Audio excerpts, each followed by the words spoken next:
Ice not getting to watch the Celtics. or Yeah. whatever else I'd rather do. Or whatever. You could surprise us and continue everything.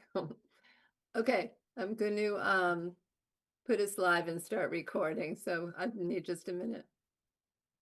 Webinar. Let's get this started. And I'm going to go off video.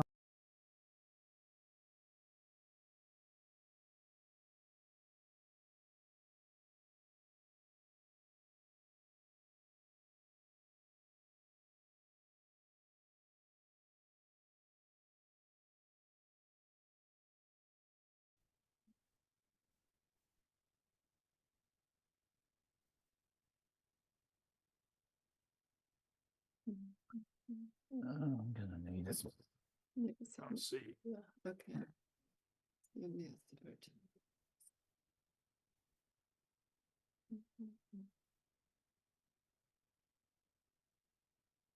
Okay, Mr. Marshall, it is 6:35. You have a quorum of the board.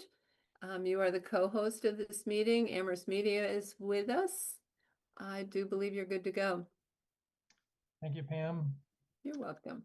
Welcome to the Amherst Planning Board meeting of May 7th, 2025. My name is Doug Marshall, and as chair of the Amherst Planning Board, I am calling this meeting to order at 6:34 p.m.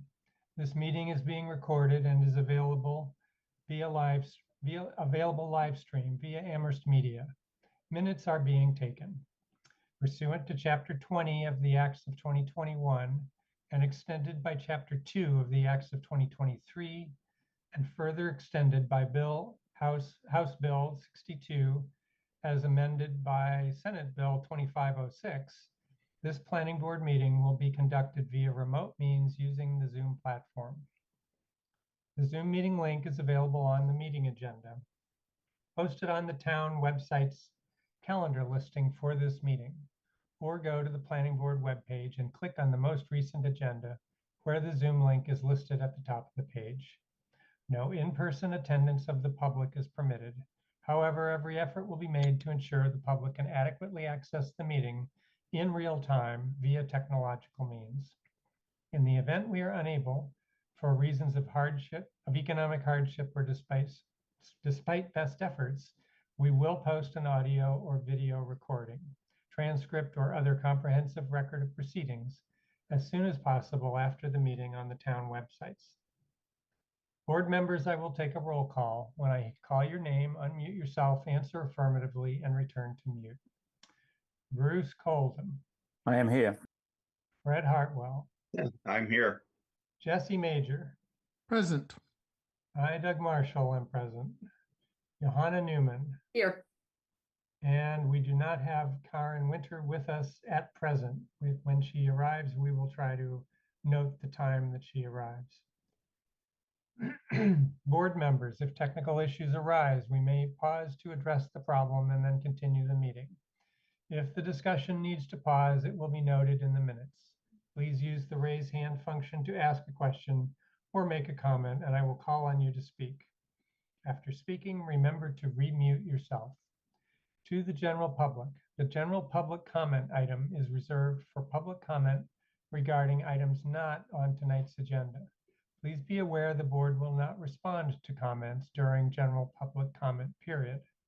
Public comment may also be heard at other times during the meeting when deemed appropriate by the planning board chair. Please indicate you wish to make a comment by clicking the raise hand button when public comment is solicited. If you have joined the Zoom meeting using a telephone, please indicate you wish to make a comment by pressing *9 on your phone. When called on, please identify yourself by stating your full name and address, and put yourself back into mute when finished speaking. Residents can generally express their views for up to 3 minutes or at the discretion of the planning board chair. If a speaker does not comply with these guidelines or exceeds their allotted time, their participation may be disconnected from the meeting. Okay, time is 6:37 and we'll start off with the minutes for approval. We have minutes from this February 19th of this year. Johanna, your hand went up quickly.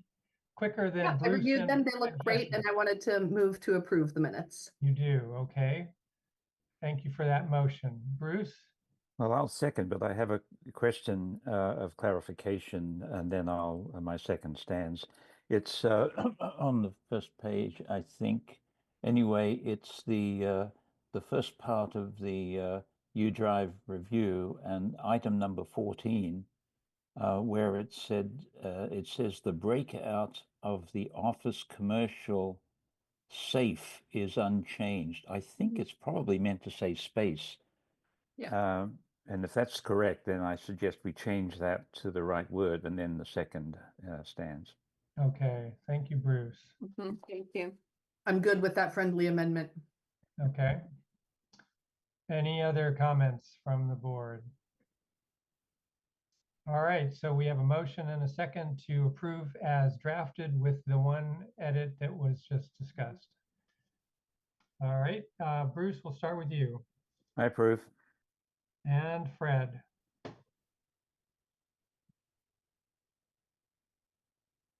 I approve. Thank you, Fred. Jesse? Aye. Johanna? Aye. And I'm an aye as well. That is 5 in favor, and we have 1 absence. Okay, we will now go to the public comment period. We have a number of attendees tonight from the public, so this is the time that I usually read the names of the people that I can see. I will do so. While I'm doing that, if you want to make a public comment about a topic that does not appear later on the agenda, this is the time to raise your hand, and we will entertain those comments now. Okay, Ken Rosenthal, Charlotte Tad Jackson, Charlotte Mullen, Christine Brestrup, Corey McCandless, David Kelly, Donna Millard, Douglas Adler, Dylan H. Barstow Mance, Elizabeth Davis, Elizabeth Perkins, Eric Bachrock, Jennifer Sussman, 1 iPhone, and then a second iPhone, and then a third iPhone with 66 in parentheses after it. James from WAMC, Jan, Jennifer Hickston, Jara Smith, John Armstrong, Kathleen Woods Masalski,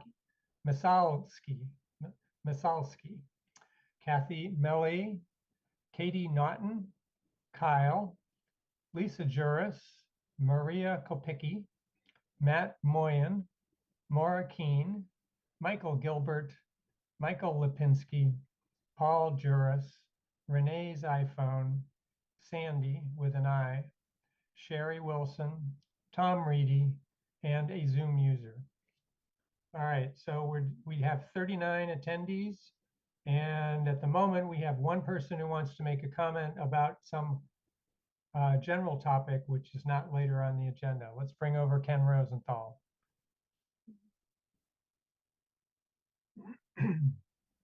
Thank you, Mr. Chairman. I want to just tell you that your member, Karen Winter, just left my house. She was having trouble getting online, and she came here to try to do it. She's on her way home. So she will be shortly online, and I hope you and she are able to connect so that she can participate in the meeting. That's the only thing I wanted to say now, which is to explain to you that she was having difficulty. Your member, Karen Winter, was having difficulty connecting with you, and now she's heading home, and we hope that she'll be able to do that now. Thank you. Thank you, Ken. Any other public comment of a general nature now?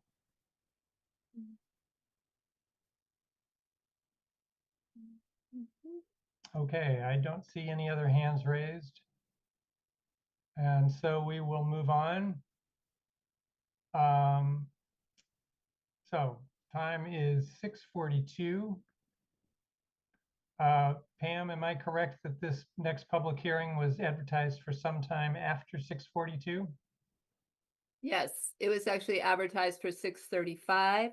So we're good to go. I'll bring over Mr. Reedy. Okay, thank you. Mhm. All right, this is SUB, in accordance with the provisions of Mass General Law, Chapter 40A, this public hearing has been duly advertised and notice thereof has been posted and is being held for the purpose of providing the opportunity for interested citizens to be heard regarding SUB 2025-03, WD Coles Incorporated, Shutesbury Road.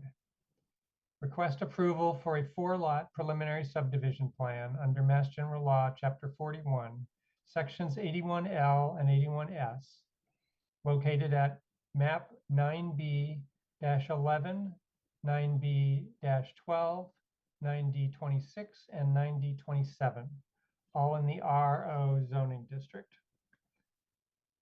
So are there any board member disclosures at this point about this topic? All right. Welcome, Tom. Good to see you again, Mr. Chair. For the record, Tom Reedy, attorney with Bacon Wilson out of Amherst, here on behalf of the applicant for a preliminary subdivision plan approval, as the chair noted.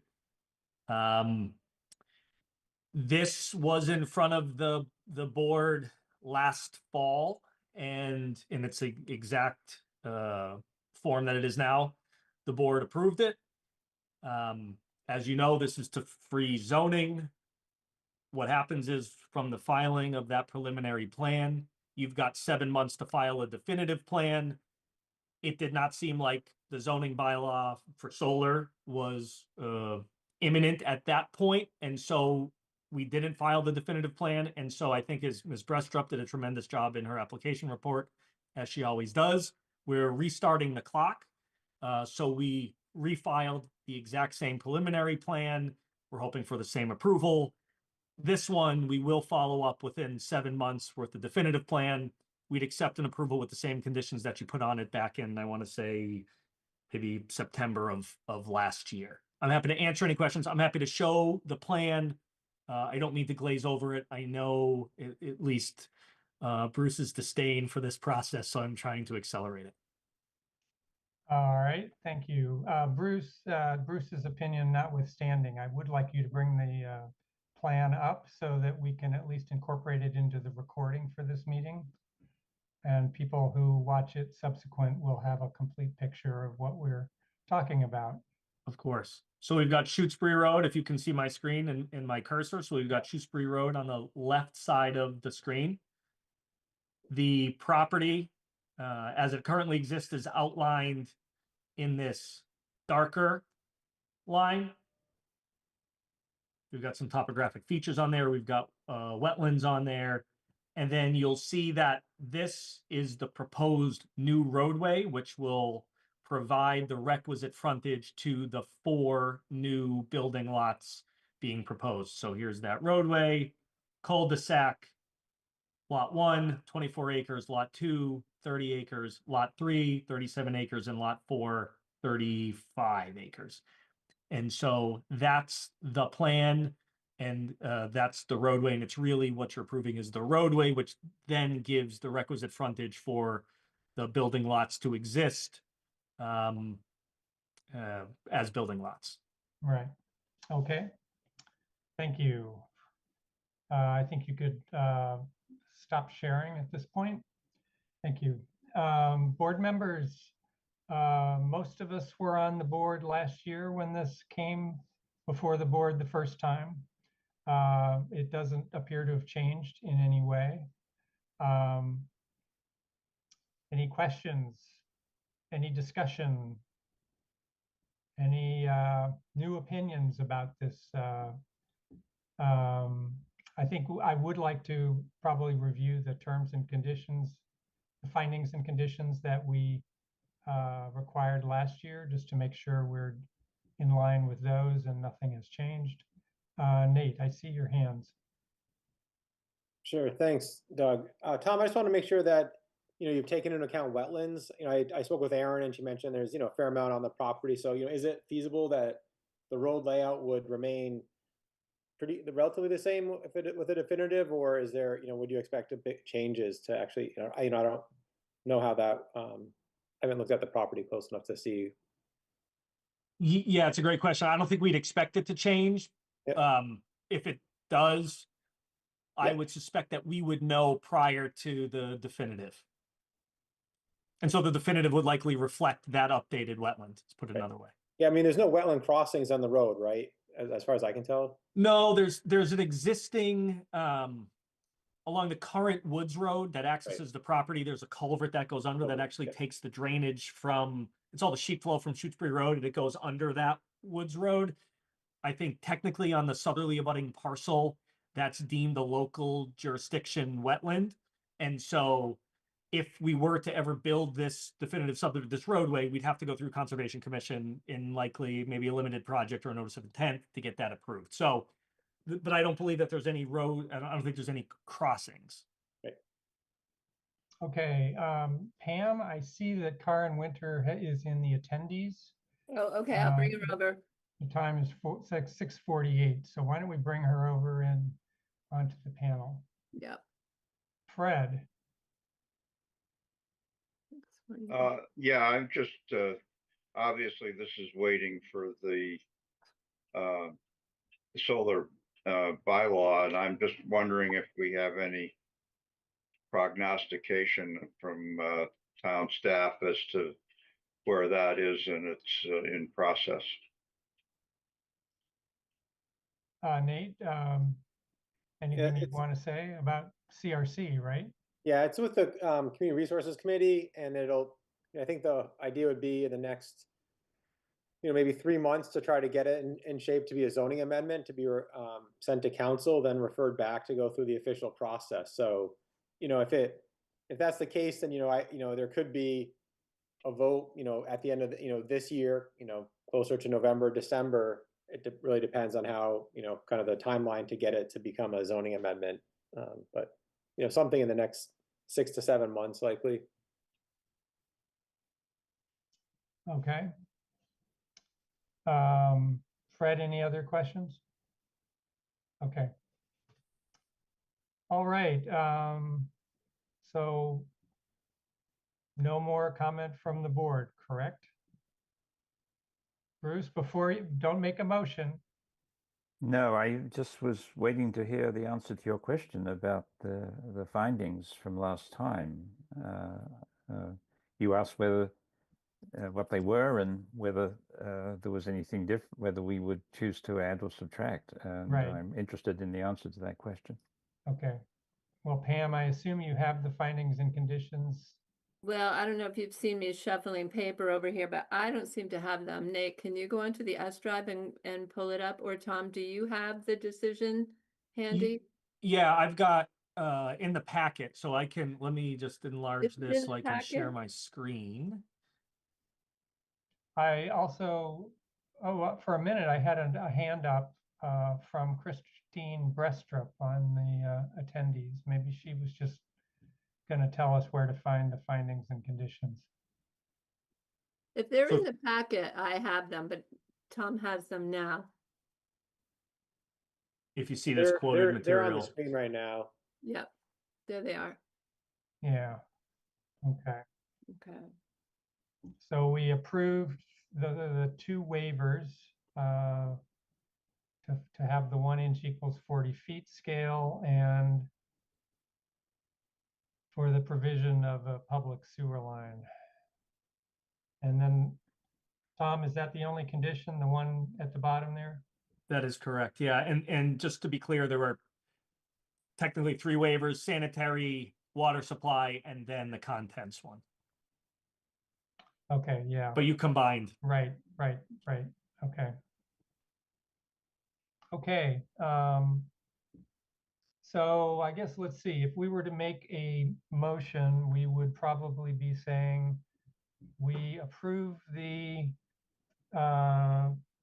preliminary subdivision plan and we approve the 3 waivers that were previously approved, and we impose the 1 condition that is listed here, and then we would like to close the hearing. Would that cover the bases here? Nate? We could also take public comment. Good point. Good point. I had that in mind and then I lost it. Okay. I can stop sharing if that's. Yeah, why don't you, so we can all see each other. Pam, why don't you bring over Mike Lipinski? Hi, Mike. Hello, Michael Lipinski, 167 Shutesbury Road, Amherst. Just have a couple of questions. The first one is, just to make sure this is clear, the applicant's saying that there was absolutely no work done on a definitive plan over the past 7 months. Is that true? Tom, do you want to comment on that? Sure. We have not advanced the plan to a place where we'd be ready to submit at this time. So we went with the preliminary plan. Okay. I Mike, don't any think other? that really answered the question. I'm just wondering if any work was done on the definitive plan. I guess I'm not sure how that's relevant. Well, it's relevant in the sense of whether this is just going to be something that just keeps happening every 7 months or so with no real final definitive plan that comes out of it. Well, I mean, we can't control the applicant's behavior. One thing the town could do would be to enact the new solar bylaw or decide not to, one way or the other. That brings up my second question then. It sounded like Tom was saying they would actually be working on the details of a definitive plan this time. Is that true? He did state that they intended to submit a definitive plan within the 7 months.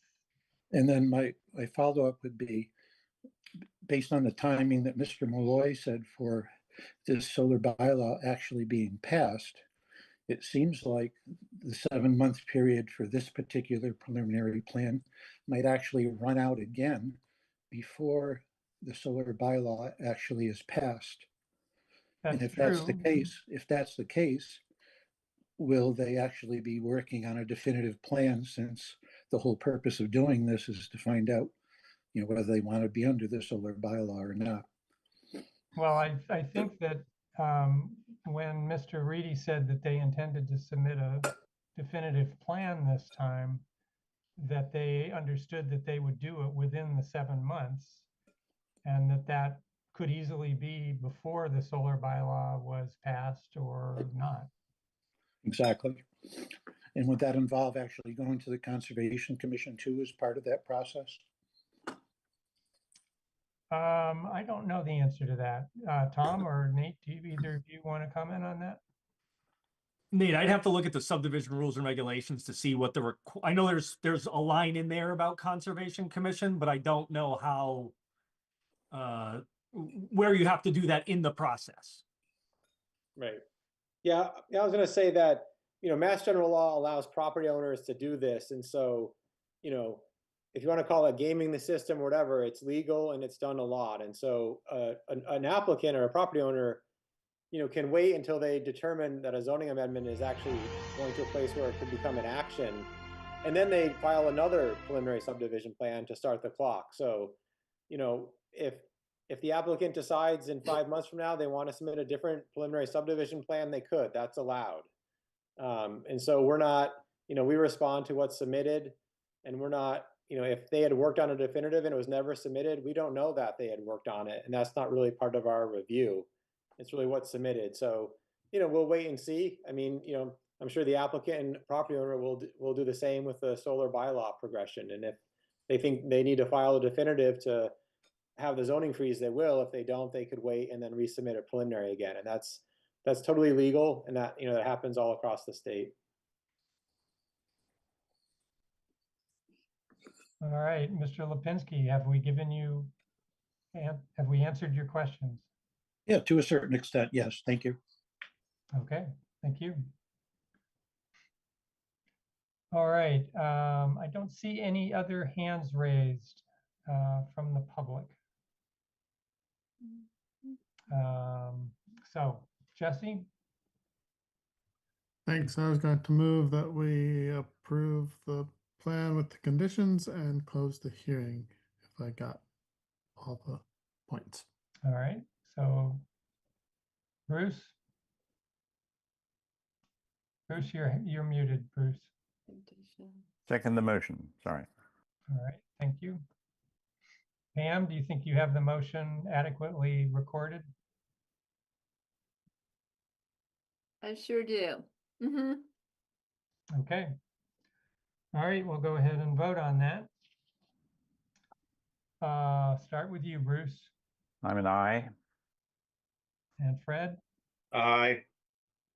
Jesse, Aye. Johanna, Aye. and Karen. What was an aye? Thank you. All right, and I'm an aye as well. That's 6 in favor, no opposed. Motion passes. Tom, we hope to see Thank you in 7 months or less. Wonderful. I look forward to it. I'm sure you'll see me in 7 months or less, whether it's for this. Good luck. See you. Okay. All right, time now is 6:58. And we will move on to the 4th item on the agenda.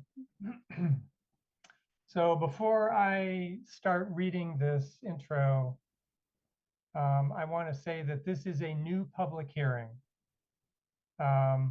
We had at least one hearing that we participated in earlier this spring on this same topic. We had at least one second hearing that we advertised for this topic. However, due to some technical issues with the Zoom platform, that hearing was canceled. And we never continued that hearing to any other date certain. So we are starting a new series, perhaps, if this goes more than one night, for this topic. So with that prelude, in accordance with the provisions of Mass General Law, Chapter 40A, this public hearing has been duly advertised and notice thereof has been posted and is being held for the purpose of providing the opportunity for interested citizens to be heard regarding SPR 2025-08 and SPP 2025-01, Archipelago Investments LLC, Gould Way and Lannon Lane.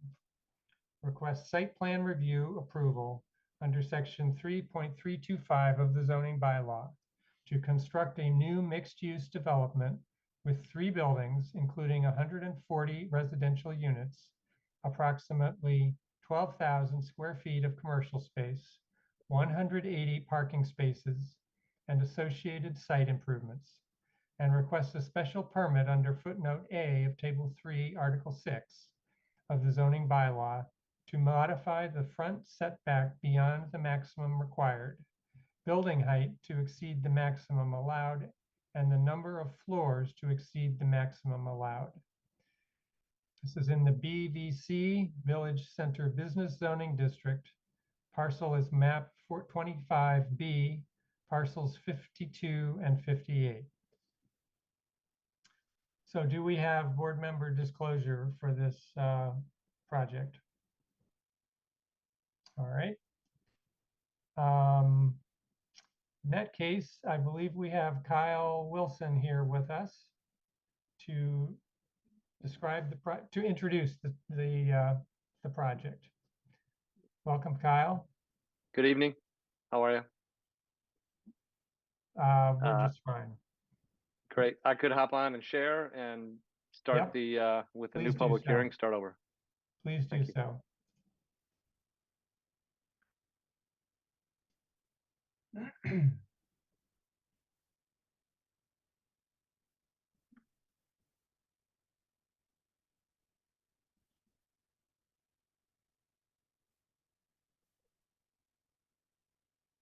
Sorry, guys.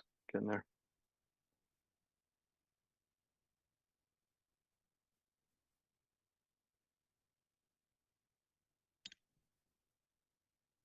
Okay. Can everybody see my screen? I believe so. So I've got some intro slides and then I'll get right into the project. You guys have all heard this before. I'll try to be as brief as I can while still getting the point across. This project is in South Amherst. It's in a BBC lot, zoned parcel, two parcels actually. It's around Atkins. And it is new housing via a mixed use, three mixed use buildings. The first slide shows New England, shows the cost of housing and the lack of affordability in New York and Boston, and our little Amherst, 3 hours from New York and 2 hours from Boston. On the right half of the slide shows a post of the 50 largest metros and the inflows or outflows of people moving into or out of those municipalities. And New York City has the most people leaving. Boston is close by. New York City has between 150 and 350,000 people a year leaving, and Boston has between 10 and 40,000 people a year leaving. Again, we're 3 hours from New York City and 2 hours from Boston. A couple of recent posts that show that all of New England has a housing crisis. This value of single-family homes has spiked and has doubled in many spots, looking at Connecticut, Maine, Massachusetts, Rhode Island, New Hampshire, and Rhode Island. And then below is the previous 30 years between 1960 and 1990, and the last 35 between 1990 and 2024. Between 60 and 90, 900,000 homes were built and 868,000 residents. And yet in the past 35, only 490,000 homes have been built and 1,000,001 residents have added, while the average home size has dropped. 23, Mass had the lowest rental vacancy of any state out of all 50 in the country. We're at 2.5%. We're much lower than everybody else, and we're way lower than the average of 6.5%. It inhibits movement and mobility and creates problems for pricing. Same guy, similar post, talks about some of the issues that municipalities across the Commonwealth deal with as they attempt to increase housing production, which everybody agrees we very much need. And those things are zoning regulations, new energy codes, prolonged community processes, inclusionary zoning, and other policies are all well intended, but do create barriers to new housing. A recent Realtor.com post, which graded states on their affordability and home building, Massachusetts gets an F. Massachusetts is the #1 most expensive state out of all 50 to raise a child. The #1 contributing factor is the cost of housing. Massachusetts is the 2nd most expensive state to raise a family of 4, behind Hawaii. Again, housing. UMass Amherst poll from earlier this year, end of last year, asking what the most important political issue in the Commonwealth of Massachusetts is, and the big word in the middle is housing. And with that, Governor Healy has released 2 reports in the last couple months. So these are both from February. A Home for Everyone, which was the state's very first comprehensive housing plan for the entire Commonwealth, and Unlocking Housing Production. And those 2 reports are put out because housing is the biggest word in the middle of the political poll. Governor Healy was in Amherst in November of 23. She was here to talk about democracy and the threats to it, which we're dealing with currently, and also housing. The cost of housing in Amherst from 87 to 2024. So assuming most of us moved to Amherst at some point, maybe it's on this list. And when you moved here, what was the average home price and what is it now? And what it's showing is a huge uptick in the past 10 years, especially post-COVID. And the average home price is now over $600,000. A single family home of $600,000 is roughly $5,000 a month. So those are the table stakes to get into our community in a single family home. We have 11,000 housing units currently. That's gone up from 7,695 back in 1980 to just under 11,000 back in 2020. There is broad agreement with all the housing conversations that are being had around town that we need 5,000 new housing units. So we need to increase the number of housing units by almost 50%. 5,000 housing units is a lot of housing units. It's also a lot of potential tax revenue. And the question is, where do we build that housing? The reality is single family housing has been built out in Amherst. We're 99% built out roughly. So our housing future is multifamily. So multifamily, the benefits of multifamily, it's more dense and more sustainable. There's more units per acre and there's more tax revenue per acre. The housing future of Amherst is multifamily. This is our bylaw. This is table 3 within our bylaw with some edits that I put on there. And it talks about multifamily being apartments and mixed use. Both of those terms are defined in our bylaw, and those building types are only allowed in certain residential or certain zones.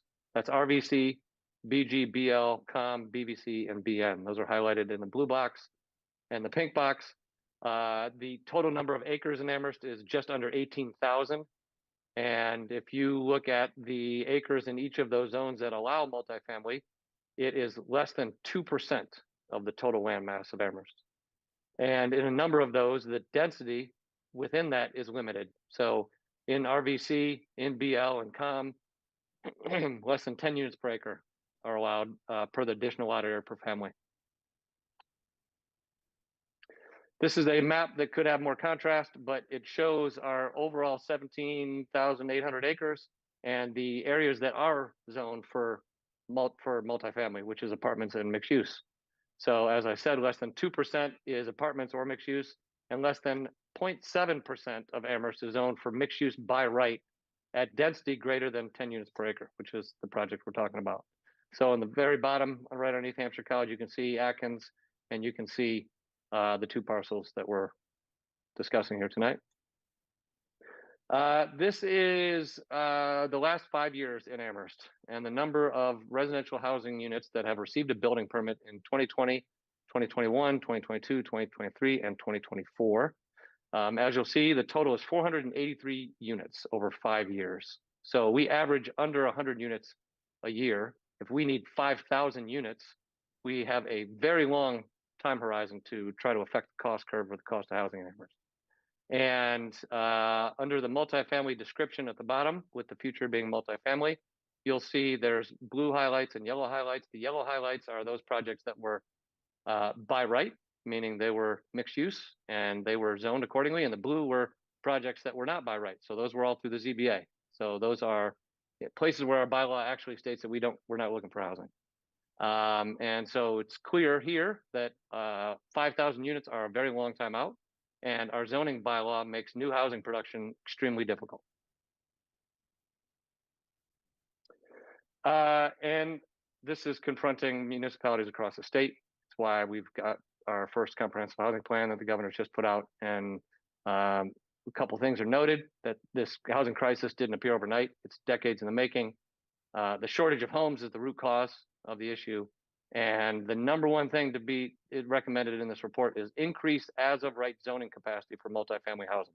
So if we're looking at our zoning map, having less than 0.7% of the land mass dedicated to mixed use by right at a time when we have a housing crisis is suboptimal. So the report calls for 222,000 new housing units in Massachusetts by 2035, which means they have to be permitted now. They have to start construction soon in order to do that. And this talks about where those additional 222,000 housing units need to go and who they could provide housing for. The other report that was put out was the Unlocking Housing Production. It talks about the number of housing units permitted annually and seeing the downward curve from 1960 to 2020. And then the number one recommendation in this report is eliminating parking minimums. So off-street parking is expensive and drives up housing costs and takes away land that could go to housing. So looking at our site, this is a Google aerial shot that we're the star in the middle of the frame here. To the left is Atkins, to the right is Applewood, to the back is Hampshire Village, and in the foreground is Hampshire College. In the back is the Seven Sisters and the Notch and the gravel pit. And our site is in BVC. BVC is the second most dense district in our zoning bylaw.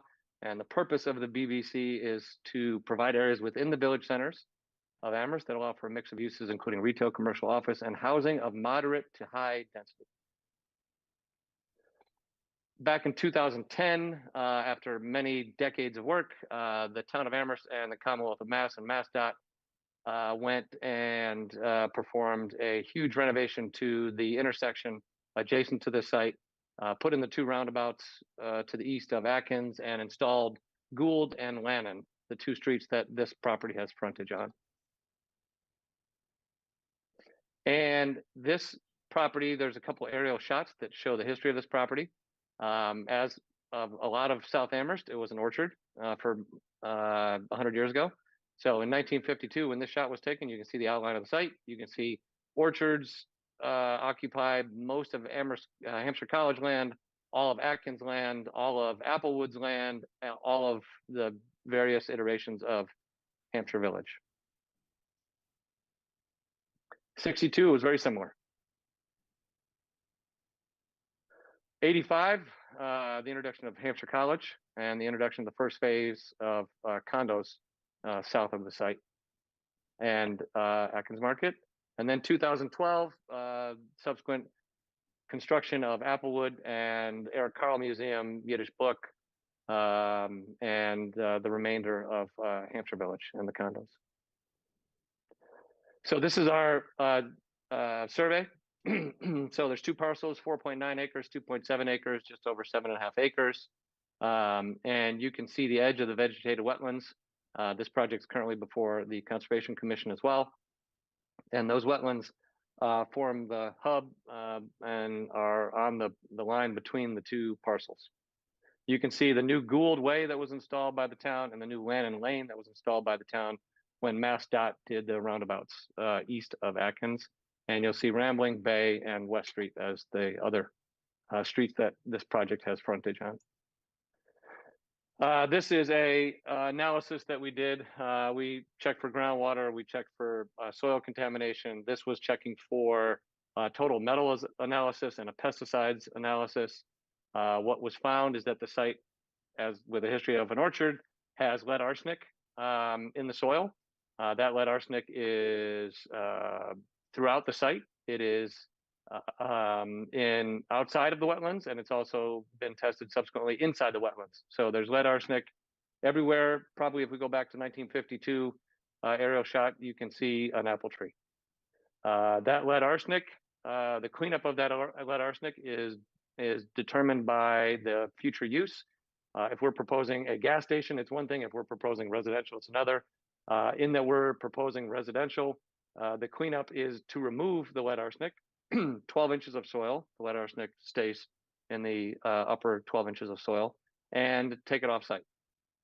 So in order to redevelop this site and create a use that the zoning calls for in BVC, an extensive amount of soil and site remediation has to occur. And that soil and site remediation has to occur within close proximity to the wetlands. And then here are the plans, architectural, landscape, and civil, a couple renderings that we have, and we'll quickly take you through those. So Atkins is in the foreground. This is facing south. We have building 1 that is along Rambling and Bay, which is L-shaped. We have building 2 that's in the middle that is along Gould, that reconciles all the grade that is along Gould. And then we have building 3, which is along West Street, step back so that it aligns with the front of Atkins and has parking between the street and the building. Each of the buildings has a ground floor non-residential component. Building 3 along West Street has the largest percentage from a tenant standpoint, and no residential units on the ground floor. Building 2 has the second largest percentage, also includes the lobby and the leasing and fitness and some amenity space for the tenants on the ground floor. And building 3 has a portion of the ground floor non-residential, and then residential units on floors 1, 2, 3, and 4. Each of the buildings are 4 stories high. Each of the buildings have flat roofs with solar generation and the all-electric mechanical systems on the roof. Each of the buildings will be, with the new building code and energy codes in Amherst, will be passive house certified, will be all electric, including domestic hot water being created by a CO2 based all electric hot water heat pump on the roof of each of these buildings. There is parking shown on the west of building 3. There's 1, 2, 3 rows of parking here. That would be residential parking. There's a Woonerf, which is a drive aisle where we're taking the extension of Lannon Lane and taking that out to Rambling, approximately here, where in the foreground of Applewood.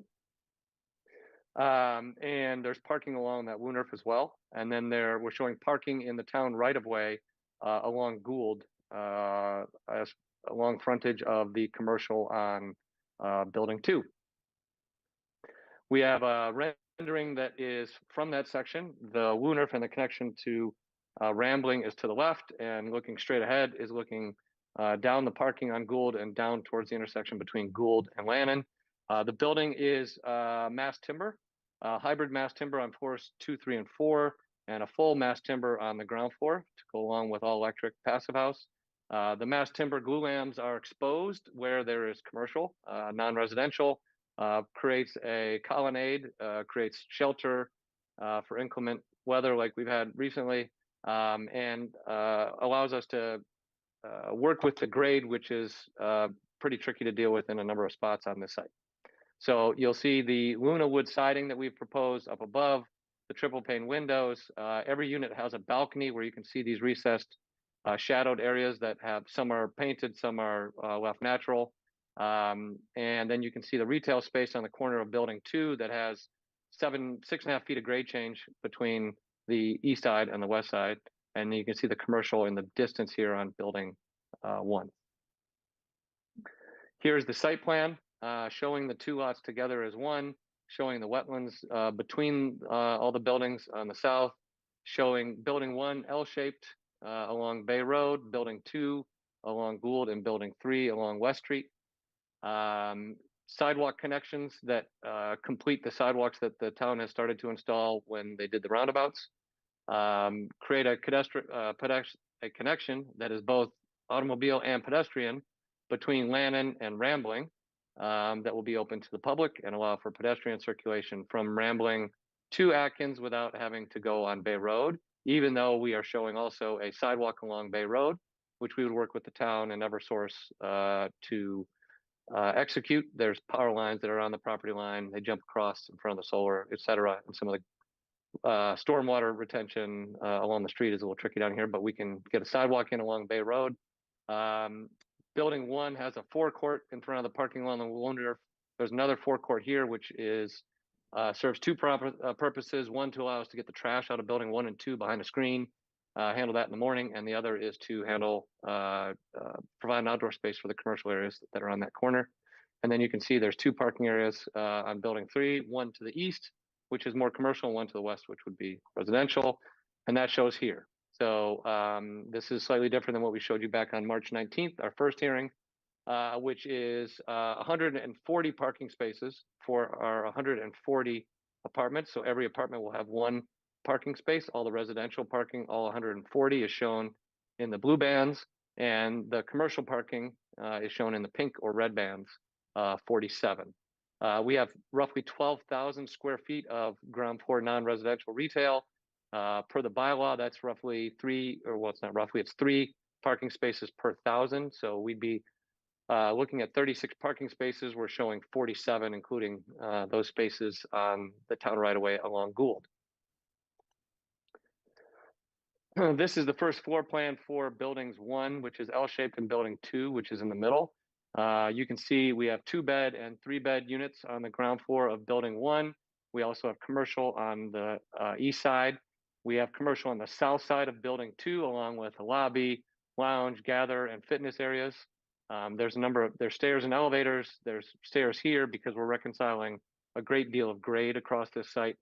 The intersection of Rambling and Bay Road is up at 293 in terms of elevation. The intersection of Gould and Bay is down at 269. So there's 25 feet plus of grade change along that street. So the slab heights of each of these buildings step down as they go from west to east across the site in order to accommodate that. And a steep section of grading along the south side of the commercial is where if you go to the site currently, you pull up and it's the dirt patch where people park to reconcile the grade and make all the grade and the accessibility work across the site. You can also see in building 1, there's a mechanical and trash area that's on the south side that would allow for pickup to come out of this area here.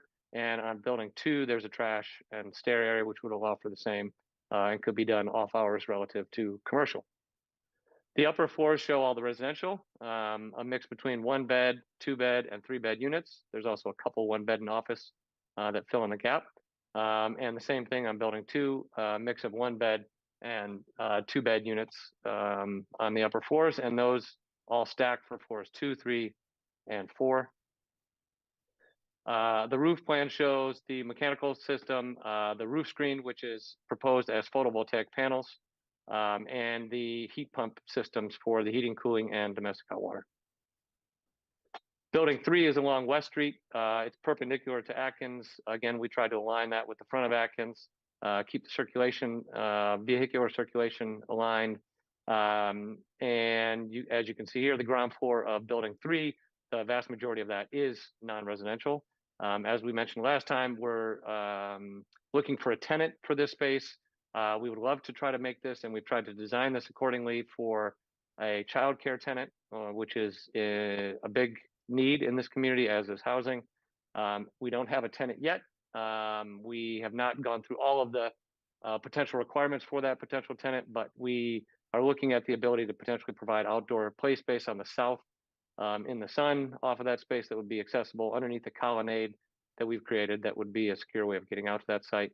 The parking in between the building and West Street would be for commercial use, even though it's beyond what we would need to provide.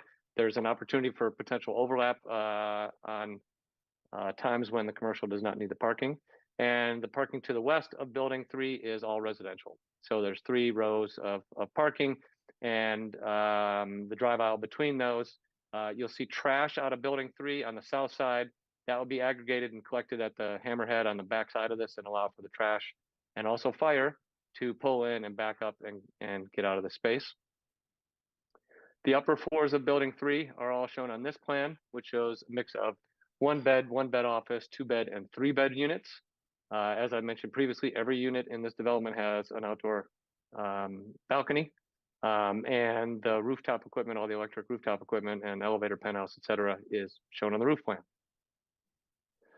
This is a plan that we have put together to show and clarify height as it's measured in the bylaw, and with a unique site that has so many different frontages and so many different streets and so much grade.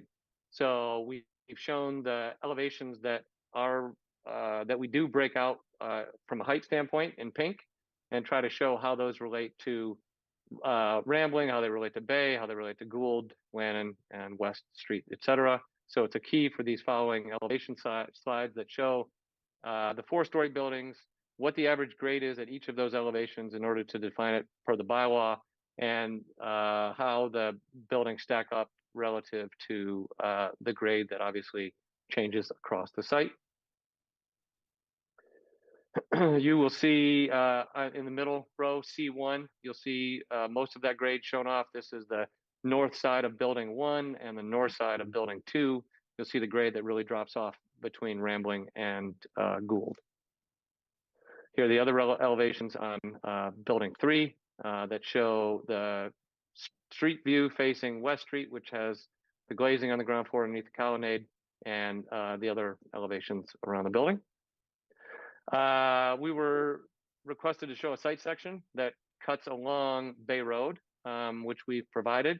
There's 3 different photos on the bottom. There's the Gould Bay intersection, there's the Rambling Bay intersection, and then there's a shot of Applewood as it sits on Bay Road.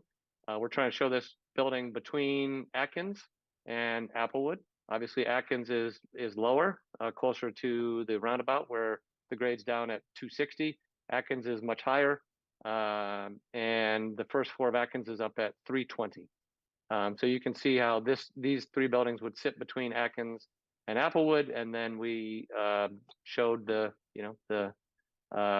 Holyoke Range in the background. Units as they are currently in terms of a 1-bed, an office, a 1-bed, an office, a 2-bed, and a 3-bed, just showing how each of those units interacts with the balcony and a basic bedroom, kitchen, dining, living, bathroom layout. And then materiality as proposed. So as stated, a mass timber construction that transitioned to hybrid mass timber on the upper floors. All the units will have exposed wood ceilings. The siding as proposed is Luna wood, which is a Nordic wood that is treated thermally to elongate its life and provide for a more solid stain color for an extended period. So it shows the thermally modified ash as it's raw after 12 months, and then when it's fully weathered, so it goes from the brown to the gray. And then a couple of material shots that show how we'd like to express those glulam timbers on the exterior, and how we would treat those with, they'd have exterior rated glues and exterior rated finishes. This is a quick representation showing the depth of the facade. So we have, each building has a corridor. When you come out of your unit, you look at either end, it's glass at either end so you can see outside, breaks down the scale of the units into individual volumes, and then use the integration of the balconies within that volume, and then a layered set of cladding systems that are also a result of our energy codes that have a lot of excellent insulation outboard of the sheathing to create a varied pattern and depth in the facades. And then this is the landscape plan as it stands, showing the connection between Lannon and Rambling here with parking on the north side, parallel parking on the south side, building 3 with the parking on either side, and then the planting around the periphery with the wetlands between here, between the 2 parcels and the 3 buildings. And then also the retaining walls that are required in order to support the stormwater infrastructure. So as I mentioned previously, the groundwater here is very close to the surface. The site is currently undeveloped.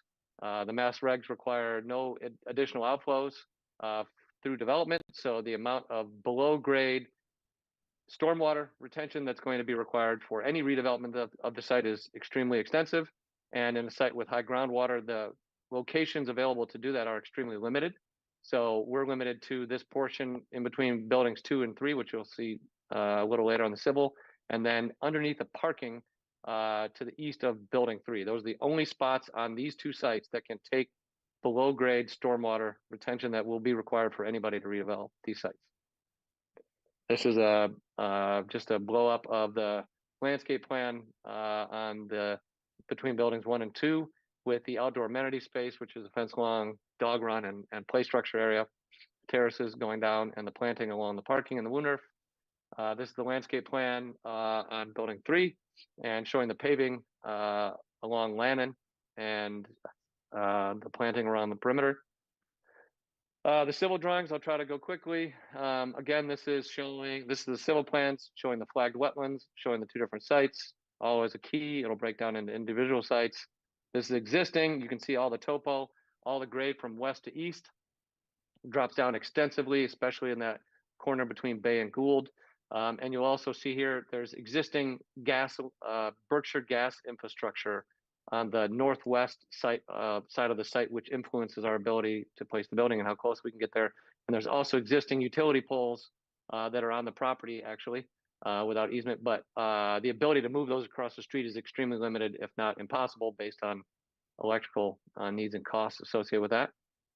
You'll also see the wetlands, and then on the Lannon side, you'll also see the existing topography as it pitches from west to east down towards the existing Atkins sign and the intersection with West Street. Here are the buildings and the site coverage shown on site for the Gould side. It also shows the approximate locations of the below grade infrastructure for stormwater. Again, same thing with building 3 and the Lannon side with the parking, the paving, and the rough layout of the below grade infrastructure. Here's the actual cultets and the number of devices that will be required. How we're going to get the below grade, get the stormwater to the infiltration, to the treatment and infiltration areas. Same thing on building 3 on the Lannon side. where the catch basins are going to be, how the piping takes place, and how we handle all the grades and groundwater and et cetera to try to make that work.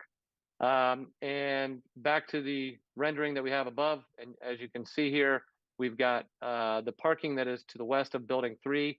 That is where our stormwater would go for that portion of the site. And then this whole corner where we've got retaining walls and plantings and a bunch of fill that we're going to have to bring in after we remove all the lead arsenic soil is the other location where the stormwater below grade retention will fit in. And this is the last rendering, and I will try to stop there and be able to answer any questions that the board may have. All right, thank you, Kyle. Why don't you stop the share for the moment? Okay, board members. So we have at the moment 41 attendees in the public.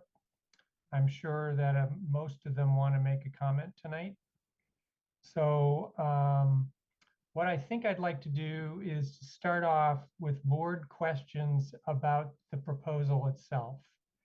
So not talking about your opinions about it, but just what questions you need to know to understand the proposal. And once we do that, then we will go to public comment. I mean, we'll see how many people raise their hands, but it's quite possible that I will ask for maybe 2 minutes of comments rather than 3 minutes of comments, so we're not here too late tonight. I will also say, Kyle, you have not completed your Conservation Commission review and the hearing, as far as I know. So I don't expect us to vote on this evening. I think we will be continuing this hearing. And just yes. I was just gonna, we had a site visit with Concom. Our previous Concom hearing was not able to go forward because they didn't have a quorum. So we've been rescheduled to next week. So our hearing with Concom is next week. Okay, great. All right, so is everybody okay with that approach? All right, so questions about the proposal itself. Anybody on the board have questions? Jesse? Thanks, Doug.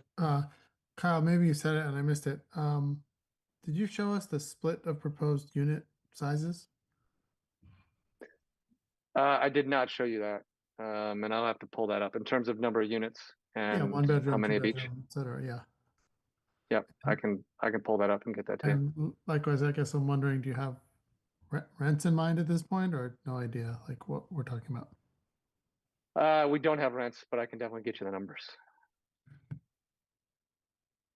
Quickly, Alright. just to jump in, the unit counts are in the development application report. So there's 45 1 bedroom, 68 2 bedroom, and 27 3 bedroom. Unless that's changed, that's what. That's correct. And then 17 of those are affordable.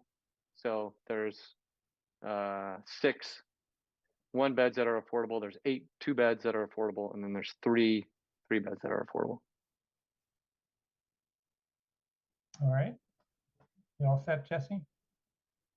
Okay, Bruce. Bruce, you are still muted. In the development application report on that, just as Kyle was stating the number, I think the development application report double states the number of 2-bedroom units at 800 square foot and 60% of AMI. So I think one of those lines should be eliminated. I think I'm trying to think of the questions that for clarity here. I think that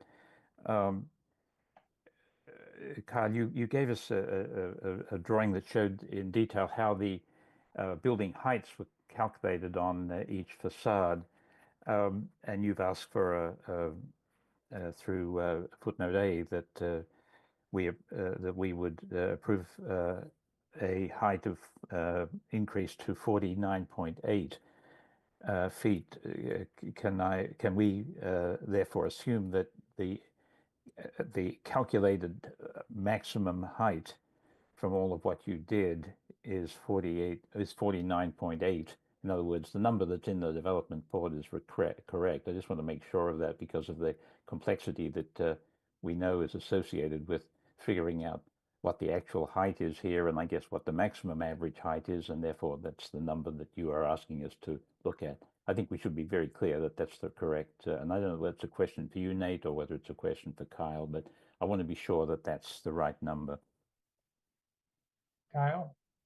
Yep, real quick on the units and the 2 beds, Bruce, there are 60% AMI and 80% AMI. So there should be 4 of each, just to be Yes, correct. that's correct. And there are 2 lines in this is in our development application report from the staff. There are 2 times is the statement that there are 4 2-bedroom units at 60% AMI, and I think only one of them needs to be there. One's 80. And that was double counted. Yeah. Yeah. There is an 80 there as well. It's not a typo. It's just Okay. an extra line that doesn't need Duplicate to be there. line. Okay. And then as it relates to height, we put a lot of time in to try to get it correct, Bruce, as best we could. I would defer to Nate if we've not done that correctly. Trying to work with the average height on each of the facades as it relates to the bylaw, which is the average height of finished grade on the street side of the structure. So I believe the 49.8 is correct, and I would obviously defer to Nate or somebody else if they knew better. I will take the answer, Nate, that it is okay, and that I just want to make sure that because I know it's an issue, it's a special request based on footnote A, and it's complicated. So I just want to highlight that 49.8 is what we've been asked for, and that's the right answer. If I could go on with a couple more questions, Doug. Sure, Bruce. This site is concerning for parking, only because we're asked to reduce it. I think I understand why, because we've had this discussion before, but there's a couple of considerations related to parking. Well, there's 3 of them. First is that I think we're inclined, or I'm inclined, to figure that the applicant is making a bet on the amount of parking, which is the bet is that this is the optimum amount. The concern, of course, is that on this site, you can't just build more parking because it's such a difficult site to work with. So the 2 follow-up questions would be, do we know what fraction of Hampshire College students are housed on campus? In other words, there's a sense that if this is going to serve as, to some degree, of housing Hampshire College students, then it's a reasonable assumption that they might not have a car, or if they did, it would not be more than one. So that kind of use would validate the lower allocation of parking. And the second is the willingness of the abutter Atkins to accept what I know Ron Laverdier has done in South Amherst fairly constantly for quite a few years, is combining a fair amount of commercial with retail, and expecting that the parking gets kind of double used, so that there's some daytime parking, some nighttime parking of what would be commercial use parking. And you're not proposing that so much on this site, I don't suppose, but we've got the Atkins site right next door, and I know that you've had at least 10 iterations of your 30 involving Atkins. So I guess the question is, do you have any sense that the abutter is willing to act as a kind of a contingency or a fallback? And do you have any arrangement or prospect of arrangements with that abutter to give some safeguard to your bet as to this is the right amount of parking for your development? I think I'll stop there, Doug. Okay, Bruce. Kyle, parking question. Sure. So we've got 187 parking spaces on site. We've got 140 units, and we've got 12,000 square feet of non-residential commercial. So we've got 140 of those parking spaces, which are allocated to the 140 apartments. So every apartment gets a parking space, which we feel very confident in will not affect leasing of these apartments. Obviously, if we don't lease them, we can't pay the taxes and pay the mortgage. So we're confident that one parking space per unit is sufficient to lease the units. And we also have the ability for another 47 spaces on the proposed property to look for things like Bruce mentioned, which is some overlap between commercial without having to go to Atkins and ask them about similar. So our proposal is to take care of all parking on site and to manage it accordingly. And as we put in the management plan, every residential space would be rented at a fee to be determined, and would structure our enforcement so that if there is a resident in a non-residential space, they will be towed. And we want to make that very clear to Atkins. We don't want to impose on Atkins in any way, shape, or form with our parking. We don't want to impose on Rambling. And so there's enforcement mechanisms for parking outside of the site. And I think we would be open to looking at using our commercial spaces on site for both commercial and residential if we saw the need arise. All right. Bruce, are those? Oh, I'll let Karen go. Okay, thank you, Bruce. Karen.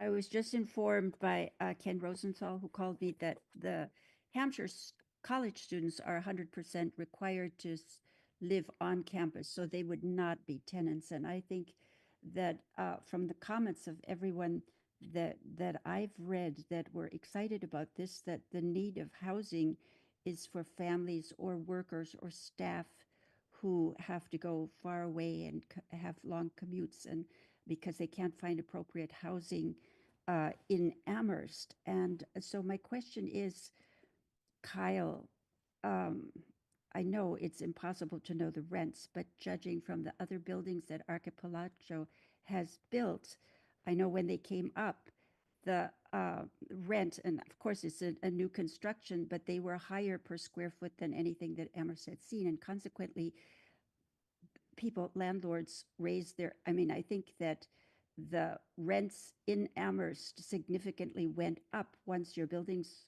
were built. And that's a concern that I have here. My concern also is, So Karen, what's your question about the proposal? The question is if the marketing or the approach of design in this building is going to be significantly sort of more inviting to a population of families and workers than the other buildings, or is this going to be pretty much the same approach? All right, Kyle, do you have a? Yeah, I would first take issue with a analysis that says that adding new apartments increases the cost of apartments in a municipality. So I do not believe that is the case at all. And I think that if Archipelago disappeared and had never built the buildings downtown, the average home price in Amherst would still be $700,000, if not higher. So from our bylaw has created a situation where the average home price requires $5,000 a month in mortgage and taxes. We don't have any apartments that rent for that much. So we're operating in a place that is housing starved, and the origin of the high home prices are our bylaw, not the developers. I appreciate Ken Rosenthal giving notes. Ken Rosenthal has expressed some of those same things to me. As I've said to Ken, and as I will say to any person, if you want to find an apartment in Amherst, there are many, many, many ways to find that apartment on Amherst. The vast majority of our tenants find us online, and we are advertised and we are available to find online. if any one of us on this call were the people that are contacting us now to rent apartments because they are recently placed in a grad program or have taken a position at one of the schools, et cetera, and they hit in the spring, they absolutely can find our apartments. Our apartments, other than the Olympia Place projects, have a mix of people within each of them. And as I said to Ken, and I'll say it to everybody else, I've always encouraged people to go to one of our downtown parcel properties and watch the people that come and go in the buildings and point out to me which ones you'd rather not have living in your community. Because I think that's where this type of language kind of leads us. So I think that this project will provide housing as the other 11,000 units in Amherst provide.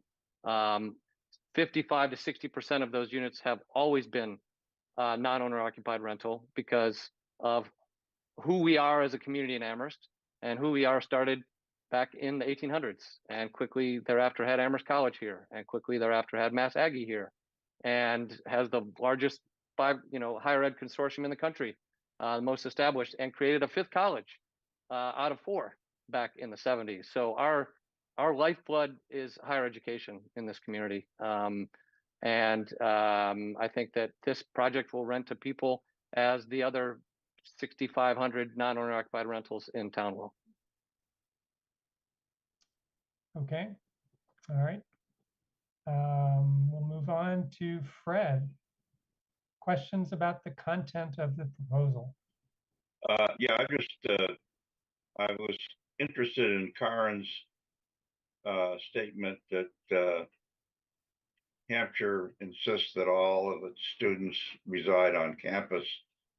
That would be a change. I can tell you as a landlord for 53 years that I have rented to Hampshire College students on numerous occasions. So if they now have changed their policy, then that is a significant change. All right, thank you, Fred. Bruce. Just clarify that it said unless they are married or have children, they are required. This is what I've just heard from Hampshire College. Okay, well, listen, we're not talking about the proposal right now. Let's. The reason for that question was I wanted to see it had parking implications, I thought. My next question would be the commercial space. And I remember from our last go round, and I think you mentioned it briefly here, Carl, but we discussed it a little more previously. I think I understand that the aggregate of the first floor space achieves the 30% minimum in the 3 buildings on average, but for various reasons, which I think I understand and appreciate.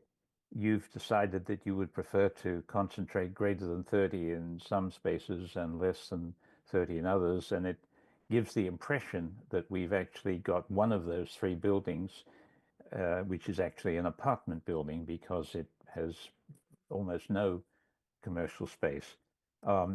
I think I'm okay with the notion that this is achieving the bylaw requirement because it averages over 3 buildings. And this is a question for you, Nate, I think, but between the two of you, Carl and Nate, I want to be sure that this is the intent. And secondly, Nate, that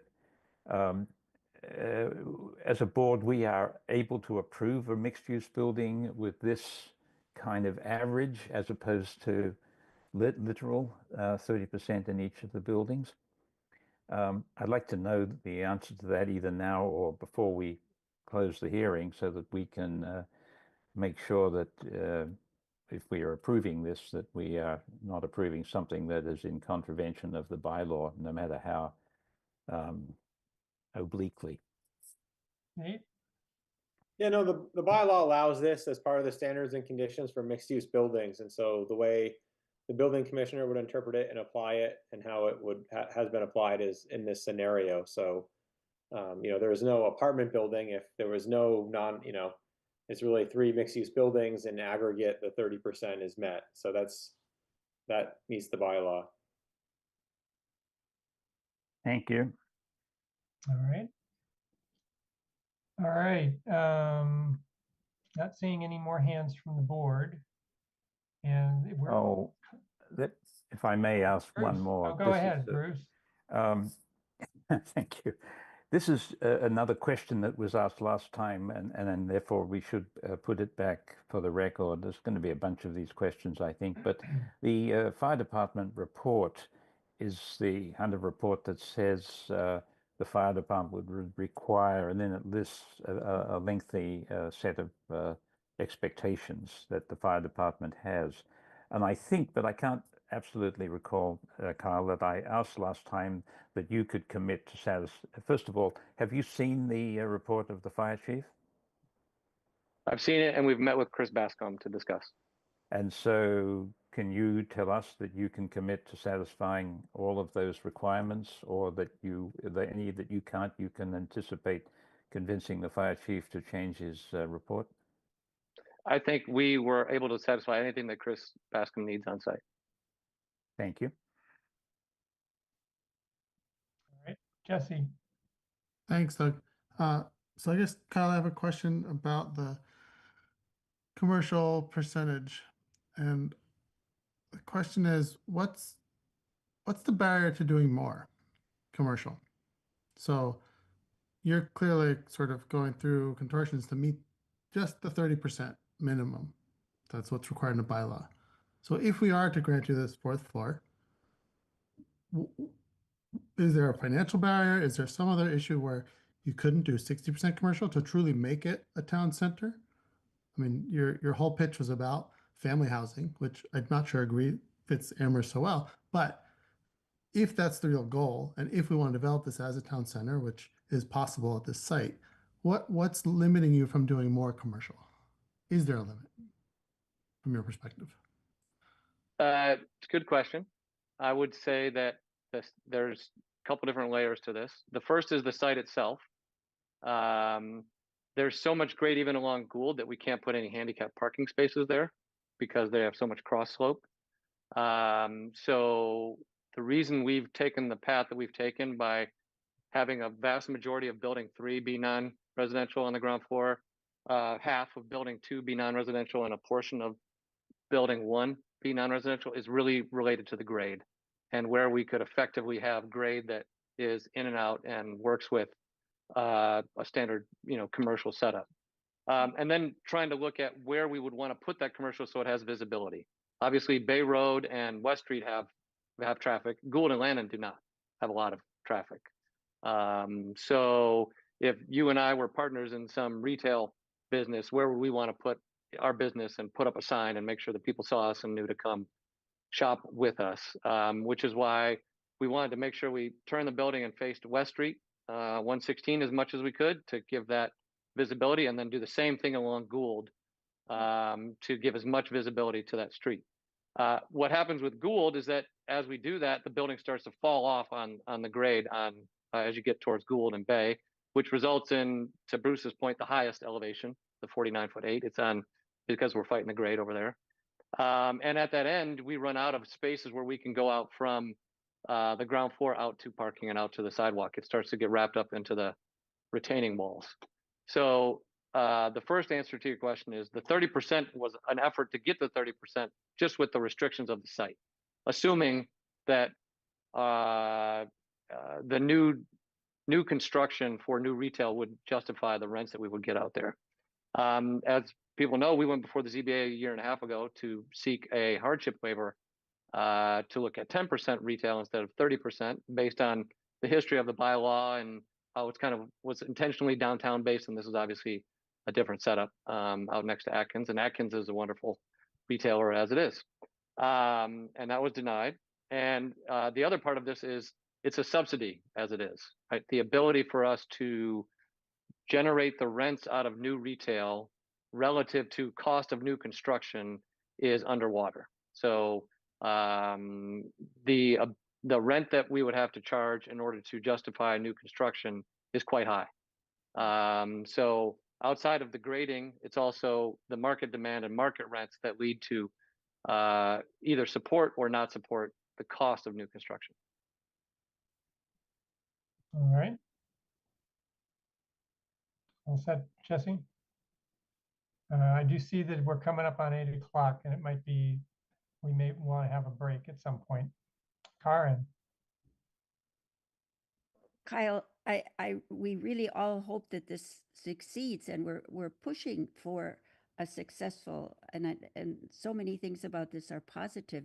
I wonder if you've thought about commercial, which is a little bit different than what we've seen so far in your other buildings, and that is that it's just something with lots of little shops that people maybe share, so that you'd have booths like kind of like Thorne's Market.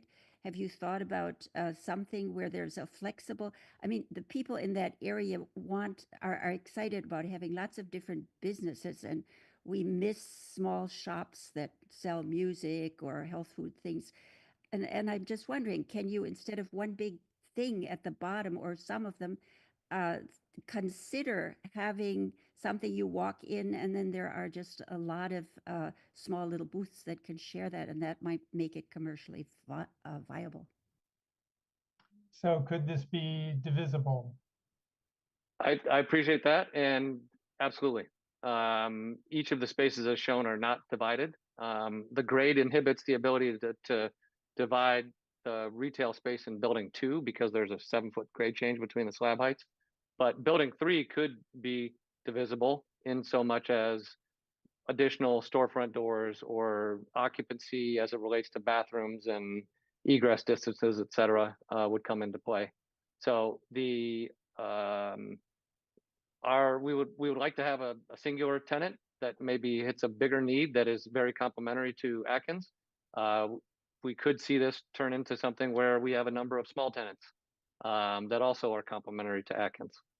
So we could divide particularly the space in building 3 and building 2. Potentially we could split it in half, and then the space in building 3 is already, small enough to support a small business. You mean building 1? Sorry, I mean building 1. Thank you. Okay.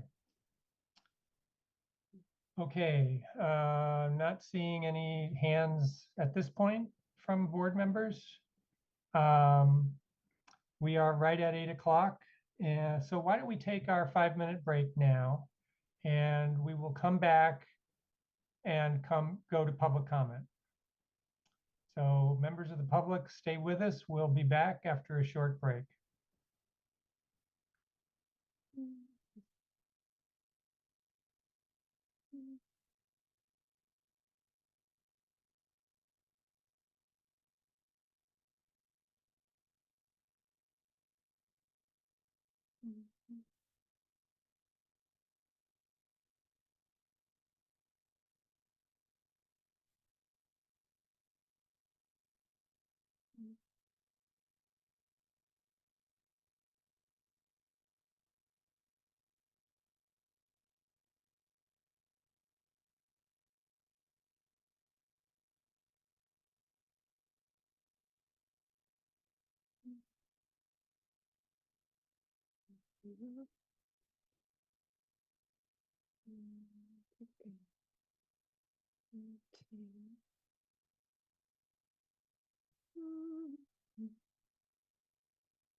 All right, the time is 8:06. Please turn on your camera at least and let us know you're back when you come on back to your desk.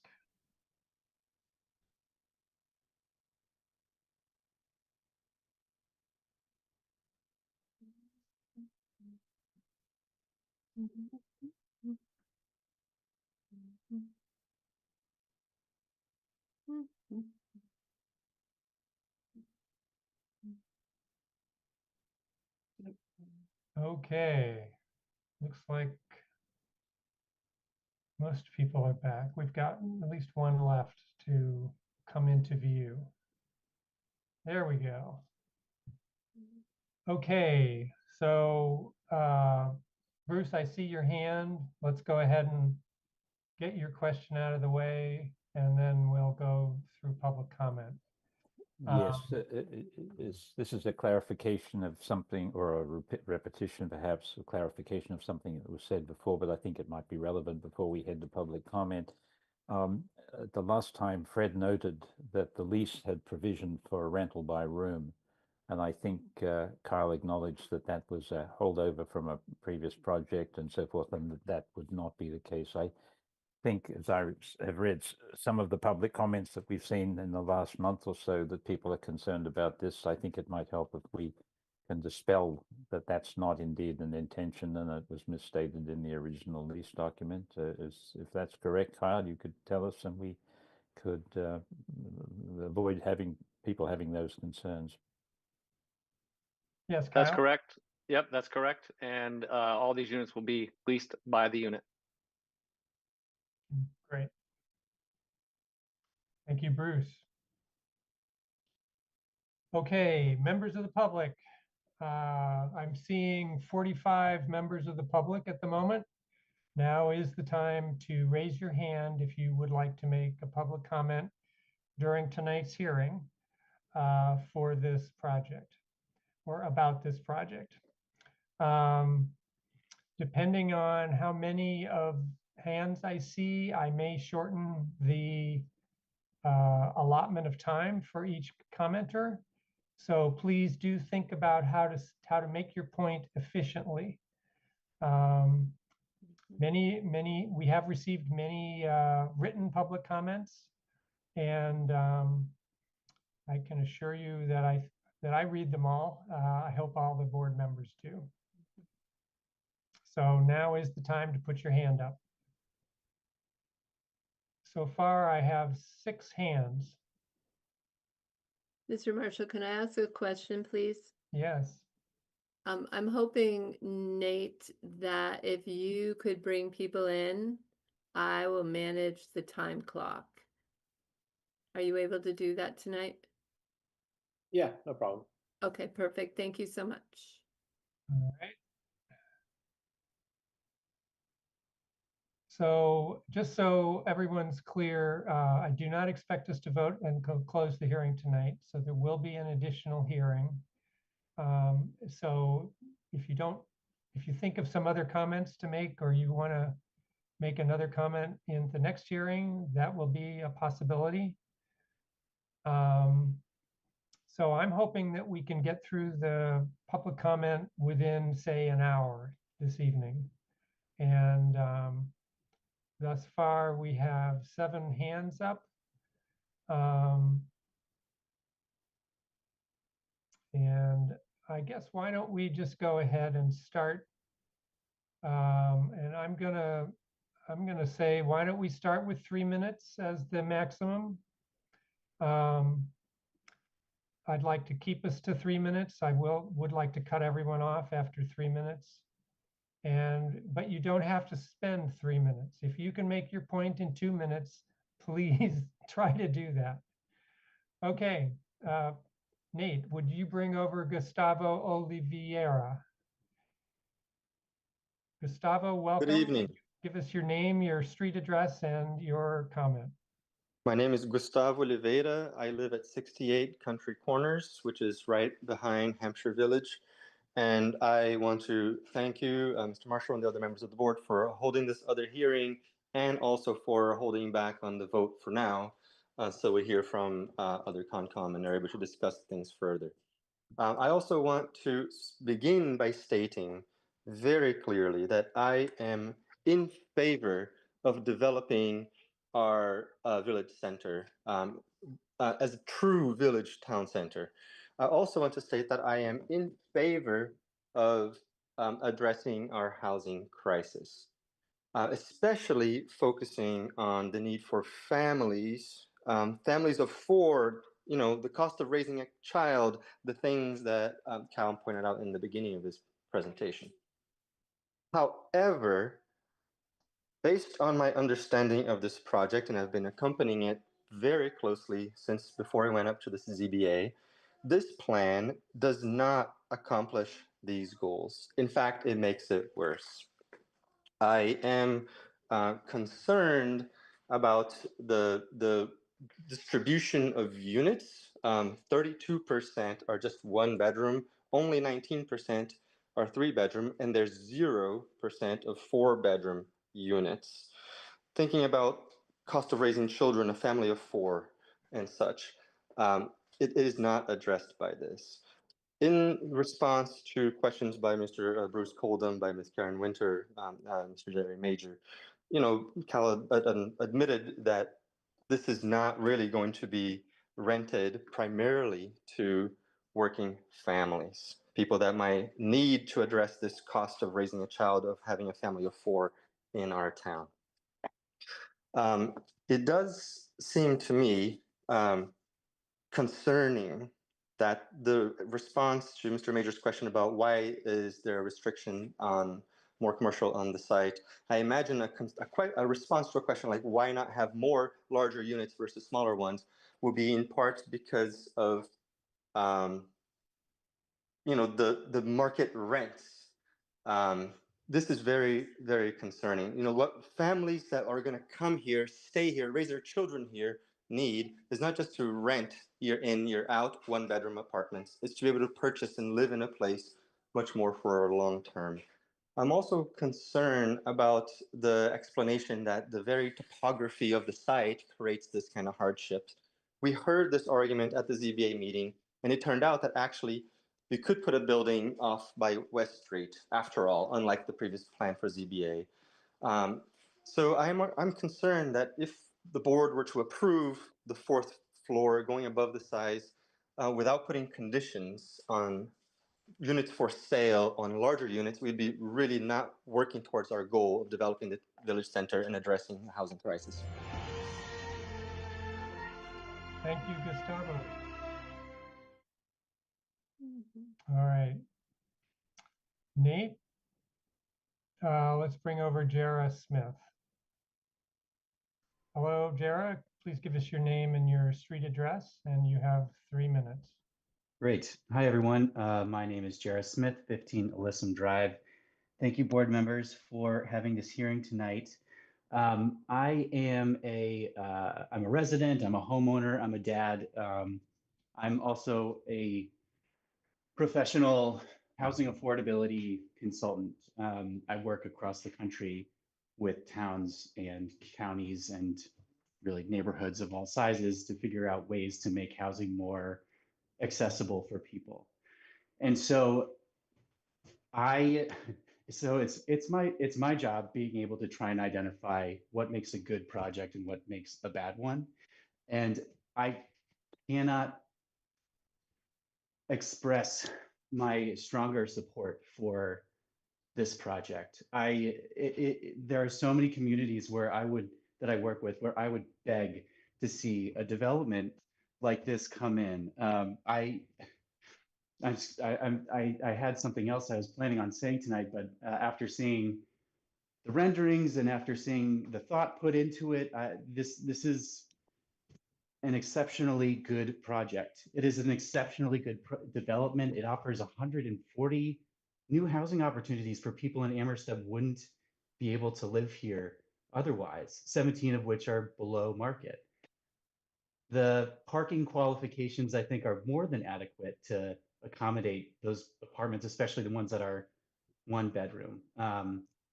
I certainly understand the desire to see more larger unit sizes, but think about it in another way in terms of a 4-bedroom apartment would take away 4 individual units. And frankly, that 4-bedroom apartment would also probably be astronomically unaffordable for parents.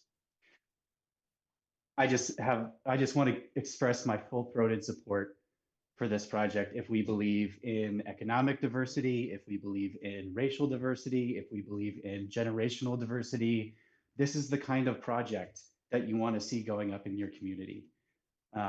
So with that, I just want to thank you all for giving me the time to speak, and thank you.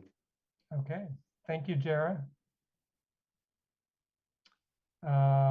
Nate, our next speaker is Janet Keller. Hello, Janet. Please give us your name, remind us of your address, and you have 3 minutes. Sure. My name is Janet Keller. I live in North Amherst on Pulpit Hill Road. I'm pleased to see that Kyle has shown some flexibility here, both in terms of the variety of the kinds of units. I too would love to see at least one or two larger 4-bedroom units tucked in there, if possible. But I also appreciate the retail on the lower floors. And there I would hope that an effort would be made to attract a tenant that would offer the kinds of convenience products, dishwashing liquid and clothing, soap and Kleenex and that sort of thing that the other store does not offer, that Atkins does not offer. Thank you. Okay, thank you, Janet. All right, Nate, let's bring over Sherry Wilson. Hello, Sherry. If you could unmute, give us your name and your street address. You have 3 minutes. Okay. I'm Sherry Wilson. I live at 4 McIntosh Drive, which is in Upper Orchard. I support the concept of mixed-use housing and commercial at Atkins Corner. I do not support this particular project, primarily because of its size on a site that has so much wetlands and the height. Before Archipelago started building apartment buildings downtown, the standard height of buildings in downtown Amherst was 3 stories, which seemed appropriate. All of the Archipelago projects downtown are 4 stories, according to permit from the planning board. So, Atkins Corner is located in the most rural section of Amherst, and it is not downtown Amherst. It is supposed to be a village center, not a downtown. And 4 stories is inappropriate. 3 stories would be fine. It's just too darn tall and too darn big. I'm concerned that the traffic study that was done concentrated in the analysis on West Street. I live on a street that goes onto West Bay Road.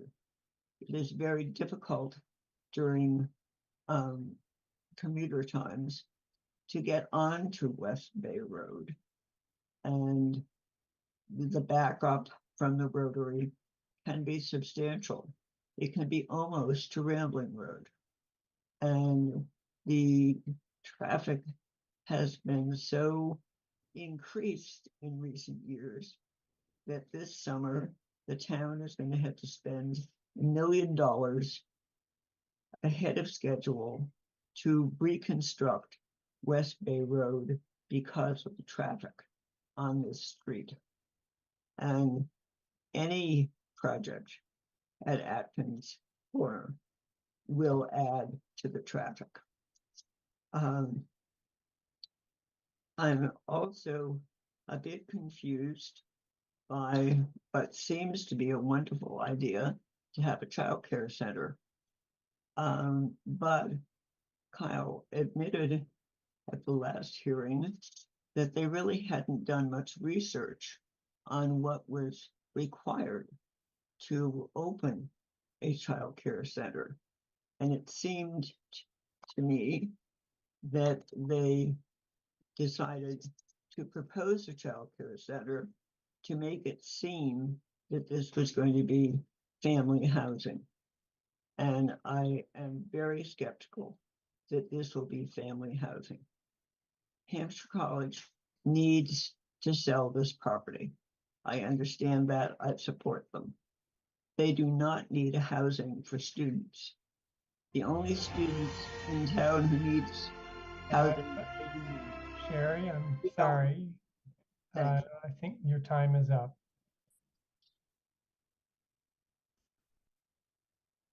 Nate, can we bring over Maria Kopicki? Hello, Maria.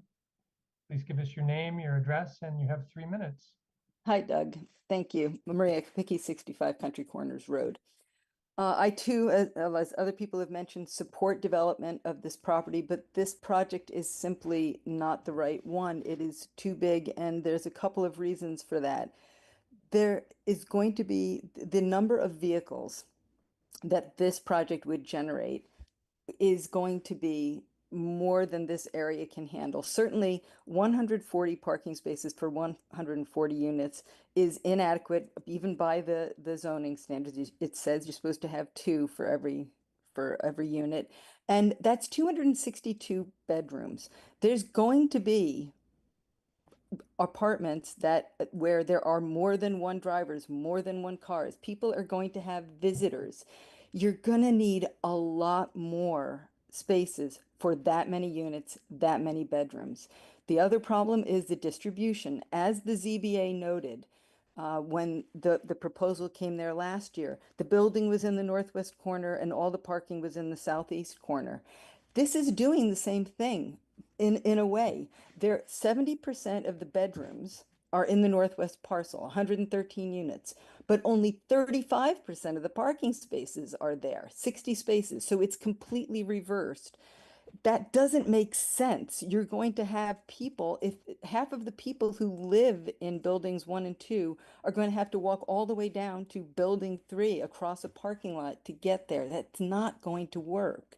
You've got a very difficult site, and you've got a footprint problem.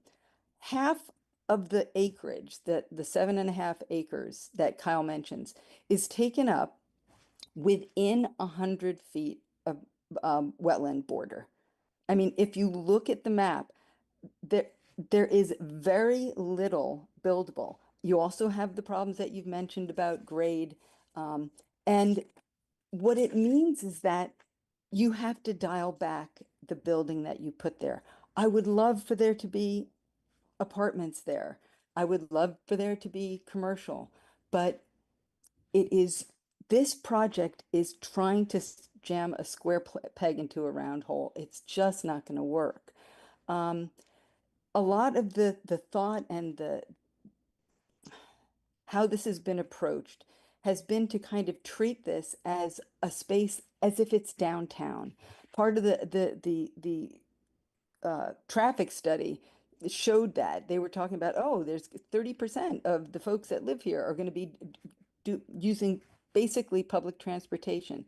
Anybody who lives in this area can tell you that you are far from things, and if you are going to need a vehicle to get there, and even the sample lease that we talked about, did it say, oh, is it going to rent by the room or by the unit? That's all well and good, but if you look at that, it belies the thinking that you're not thinking about the area that it's in. This is a specific area down here in South Amherst, and I wish you would please listen to the people who live here to tell you this is what you can do to make a successful project. For example, in that lease, it talks about it refers to getting downtown parking permits and metered parking. You got to think differently about this location. We could do something really great here, but it's not this project. It has to be modified. Thank you. Thank you, Maria. All right, Nate. Next person is Ken Rosenthal. Thank you. Thank you, Mr. Chairman. I'm Ken Rosenthal. I live at 53 Sunset Avenue. This project needs to serve the people we want to live in Village Center, people who want to live and work in Amherst year-round, and that would be people who work at the university, at Hampshire College, at Amherst College, in Town Hall, Police Department and Fire Department folks, and people who register their cars in Amherst. And like me, someone who first came to Amherst to work at Hampshire College and rented an apartment, I would love to rent that one and then walk across the street to my office.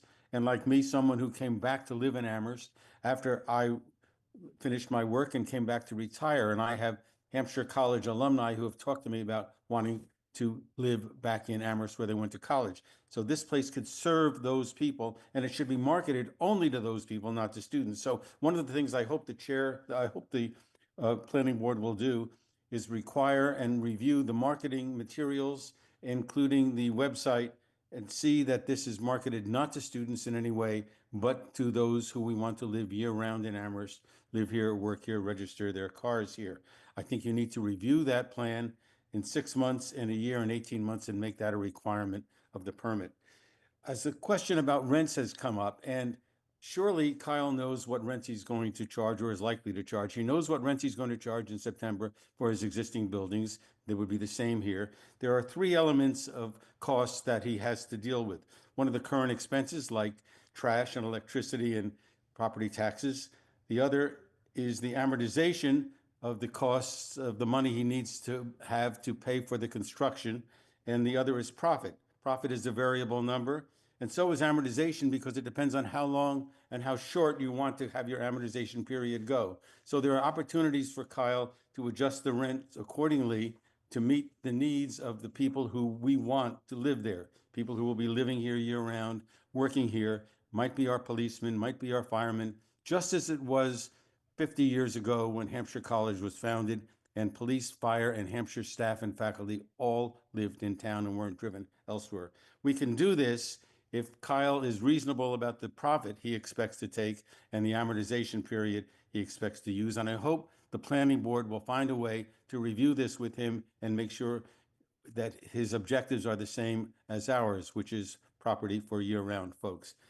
I want to just add a correction to the question about Hampshire College. Hampshire has more than enough units now for the size of the college it's going to be when it reaches full size in a few years. It expects its students to live there and pay rent there because it needs the rent. The students at Hampshire who will not live there are older students, married students, students with disabilities that require them to live elsewhere, but otherwise they will all live there. Thank you, Mr. Chairman, for letting me speak. Certainly, Ken. Thank you. All right, the last person is Jennifer Hickson. Hello, Jennifer. Good evening. Thank you, Mr. Chairman, for allowing me to speak and having this hearing. I'm from 12 Autumn Lane at Hampshire Village. I've been in a butter for over 25 years to this property. So, I think it's great for the board to listen for the perspective of the people that will be most affected and actually live here. I do know that zoning laws were created for a reason, so that buildings become appropriate for the size, space, and location where they're going to be. I know that our property manager is very concerned and has spoken to a DPW worker about the water table and actually the area being able to support such a large building. It's just interesting that Kyle even talked about struggling with site restrictions because of the grading of the property and, wasn't able to add more commercial use because of the unusual grading that's required. And I think that's just an illustration of this building is not appropriate for this space. I'd like to address a traffic study. So I walk my dogs every day, and I assure you that there is a traffic problem on all of the streets surrounding this property, no matter which one you pick. And if a study said otherwise, that is a faulty study. The conservation area, so we have wetlands, bear, deer, fox, birds that will be decimated by a project of this size. Hampshire College, if they need housing, I think there's a lot of property on many sites surrounding the university that could house some of their faculty and people that want to live in town. Not forcing somebody else's words, a square peg into a round hole, which seems to be what's happening at this corner. I would like to say that development of that land is eminent, and I think, a partial use project would be fantastic to have at the end of our street, with the proper fit, proper parking, proper use, not a big building that is struggling from the beginning to find its way. So thank you very much for the time to speak this evening. Thank you, Jennifer. Had two new hands show up. Nate, let's bring over Paul Juris. Thank you. I'm Paul. I am at 22 McIntosh Drive. I'm also the chair of the Board of Managers at Upper Orchard 2. We've had a lot of conversations, obviously, in our community. And I think I can speak for most of our residents when I say that we are in favor of a project here. We think it's the right thing to do for the town of Amherst and the community at large. But we really feel that the surrounding communities, everyone who spoke here, and we all know each other, frankly, we are stakeholders in this project as much as anybody. And our concerns really revolve around the increased population density that is projected because of the extra floors on the buildings, and what that's going to do to the quality of life of the people around here. Rambling Road is challenging as it is. Our community has submitted multiple letters to the town to try to get them to repair Rambling Road. Those letters have largely been ignored. We're concerned about the additional traffic along Rambling Road, given that many of the residents along the street are elderly. They're already walking in the street because the sidewalks are broken up and almost unpassable. And so now we expect to see increased traffic on the street, and evidence of that is, the unfortunate recent accident which occurred on the other side of West Street over the Notch, forced traffic on Rambling Road, and it was backed up from Bay Road all the way back to 116. It becomes untenable. The traffic along Bay Road is sometimes scary. We know that there's a flashing light and crossing across from the Carl. I walk my dog across that path almost daily, and it's remarkable how many drivers ignore the flashing lights and just drive through. So when you have this much more automobile traffic passing on Bay Road, running through these lights with elderly people walking across the street, I'm concerned that it's going to take a tragedy for the town to understand the potential risks of building a project of this magnitude. I would ask the town to really reconsider the density of the population that is going to be built into this or wedged into this, as it seems to us. And I would also ask that you reconsider putting a cut through onto Rambling, because I think that would be devastating to the community. Thank you. Thank you, Paul. Nate, how about Peter Straley? Hello, Peter. Hi there. Can you hear me? Yes. Great. My name is Peter Straley. I'm at 66 Country Corners Road. My wife and I have submitted extensive comments to you, and we hope that at some point you will respond to each and every one of them. I'd like to just highlight one or two right now, recognizing that there are many that need to be addressed. First of all, Kyle has done a great job of speaking about the need for housing in Amherst and in Massachusetts. However, this project does not in any way address that. This project, first of all, has numerous non-family housing units. And if it had family housing units, it would recognize that the rest of us who live here in this community, all of us have at least 2 cars.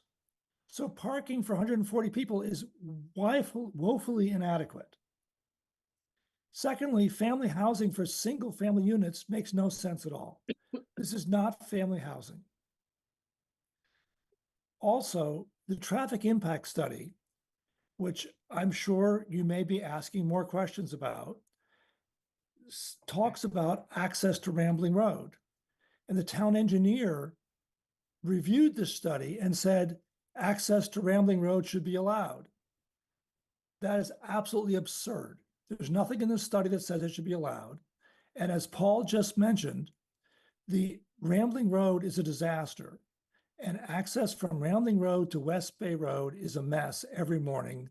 And just as he said, he walks across the road, we do as well. So we would ask that given the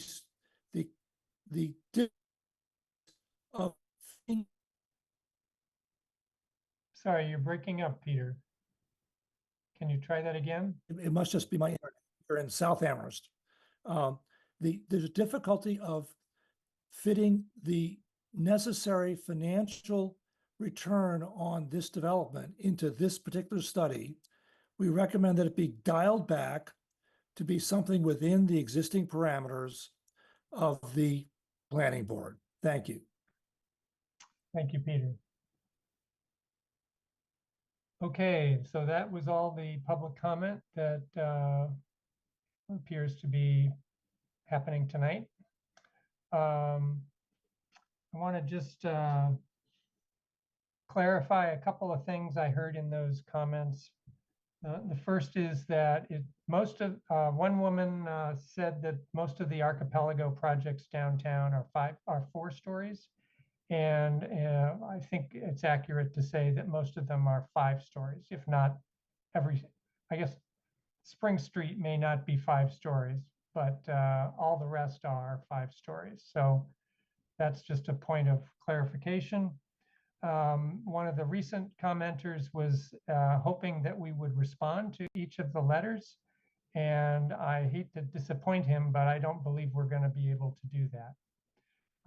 We will address as many of the issues raised in those comments as we can get to, or that board members feel are worth discussing, but we will not be responding directly to any of the writers of those comments.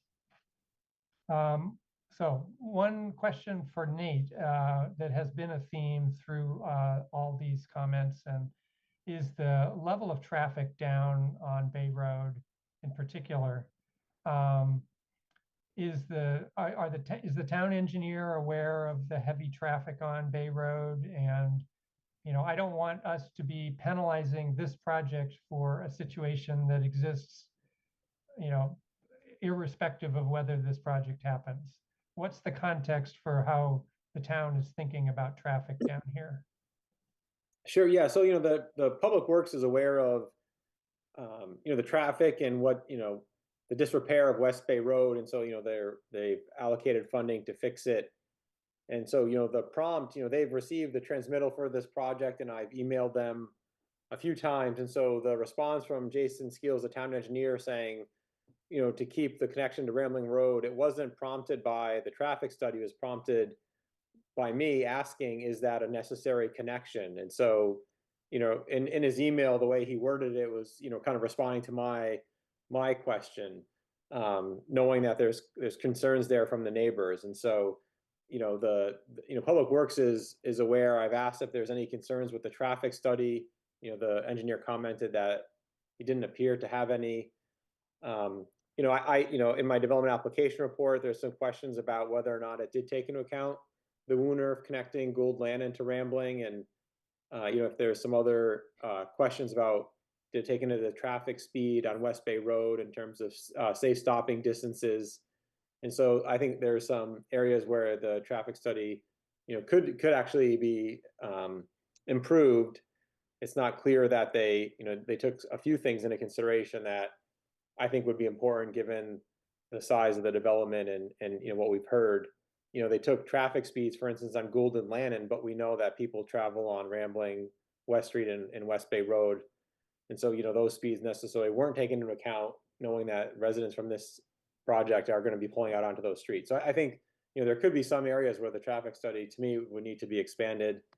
But Public Works has been asked to look at it, and, you know, so they haven't expressed any concern, right? They, Yeah, you know, I guess the context, or my question is really more about, has the town thought about, you know, do we need to widen Bay Road to, you know, 2 lanes in each direction?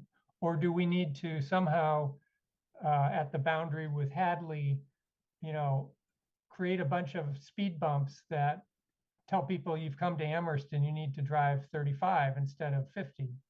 You know, are there things that the town is thinking about doing for that area to address some of the traffic issues that the residents have mentioned, and don't have anything to do with the project, but, you know, they're clearly influencing the reaction that, gee, we don't want any more people down here because it's just going to get worse. so I'm not aware that they are, you know, with the repaving, you know, I've often thought that there could be, right, some traffic calming measures, you know, whether it's splitter islands or other things, you know, clearly an off-street sidewalk, a different kind of shoulder. So, you know, I'm not sure what, you know, what the plans will have. So you know, I can't say if they have or not. Okay, all right. So there's nothing that's going to change the traffic situation from the town. Not that I'm aware of. Okay. Bruce. 2 questions, both for Kyle. Kyle, the first is, and I think I get this from perhaps a suggestion or a question or an issue that was raised in the planning development application report prepared by planning staff. But I think it was a suggestion that would you consider making the vehicular passage along the Wurnoff single directional, so that you basically enter from Rambling, but you're not allowed to exit onto Rambling Road. So that would typically, I think, reduce the likely amount of traffic on Rambling Road. If you could, if that was a requirement, would that be a requirement that would work for you? I think we've proposed the extension because we think it would, it's the best planning move we could make. I think if there was a suggestion that we put up big signs that say, you know, enter only, no exit, that, you know, I think would be suboptimal from our standpoint, but it wouldn't, you know, stop that. I just don't, I think that as I said, I think from our standpoint, it would be better to have have traffic go both ways, just from a planning standpoint. Okay, but it sounds like it's not a non-starter, and we could think about whether for some reason that might be a workable arrangement, and so I'm just bearing that in mind for the moment. I think it would be signs and enforcement would be the question of how that's enforced. Yes, it would be, you know, basically it would be a one-way street, and, you know, one-way streets happen. North Prospect is a one-way street. People know when you leave CVS, you don't turn the wrong direction. It's an acquired taste. It's acquired habit. I also park on a one-way street, out here by the Amherst College dorms, and there's a lot of vehicles going the wrong way on the one-way street. Yep. One more question. Yes. This was a question I was going to ask last time, but I never got around to it. It has to do with the screening for your mechanicals, which you said were going to be vertically oriented. I mean, vertically mounted PV panels, and that you were using PV panels to screen. And I guess vertical is not optimal, I know, but these days the price of that stuff is lowering and the effectiveness of them is increasing. And so I could see perhaps on the west and the south and the north, it might work. But are you serious about putting PV panels to screen the north side of vertically on your? It seems it seems like not a terribly good idea, and and rather than have you come back and change that, I mean, wouldn't you want to put something that looks like a PV panel but isn't on the north side? Or is there something I don't know about the economics of all of this? I think there's definitely the panels that will be on the south side will get more light. The panels further north and on the east and west side and on the north side will get less. It wouldn't be zero. And what we're comparing it to is the cost of perforated metal siding as an alternative to the PV. So the PV cost has dropped so low that it's comparable to the cost of what we would provide that obviously would not provide any electricity. So from an ease and from a uniformity of look, we would propose the PV panels on all sides, and none of which are, cardinal direction due north necessarily. So we would expect that each of those panels will get some light, and it's better than perforated metal panels that get that don't generate any electricity. Oh, well, the world has changed, I guess. That's it for now, Doug. Okay, thank you, Bruce. Board members, other questions? I guess I'll jump in then with a question. Kyle, some of the comments, both writing and tonight, have sort of predicted the kinds of people who would rent the units that you're showing. Whether they're one bedroom with office, or 2 or 3 bedrooms. Have you, in your previous proposals, perceived any sort of stereotype that, this kind of person is renting all my 1-bedroom units, or this type of person is renting most of my 2-bedroom units?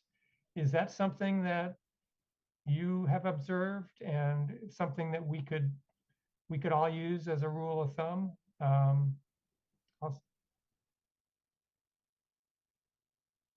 You're muted. Yeah. I don't think we've observed that. I think that as I tried to state earlier, the majority of our housing units are non-owner occupied rentals in our entire community.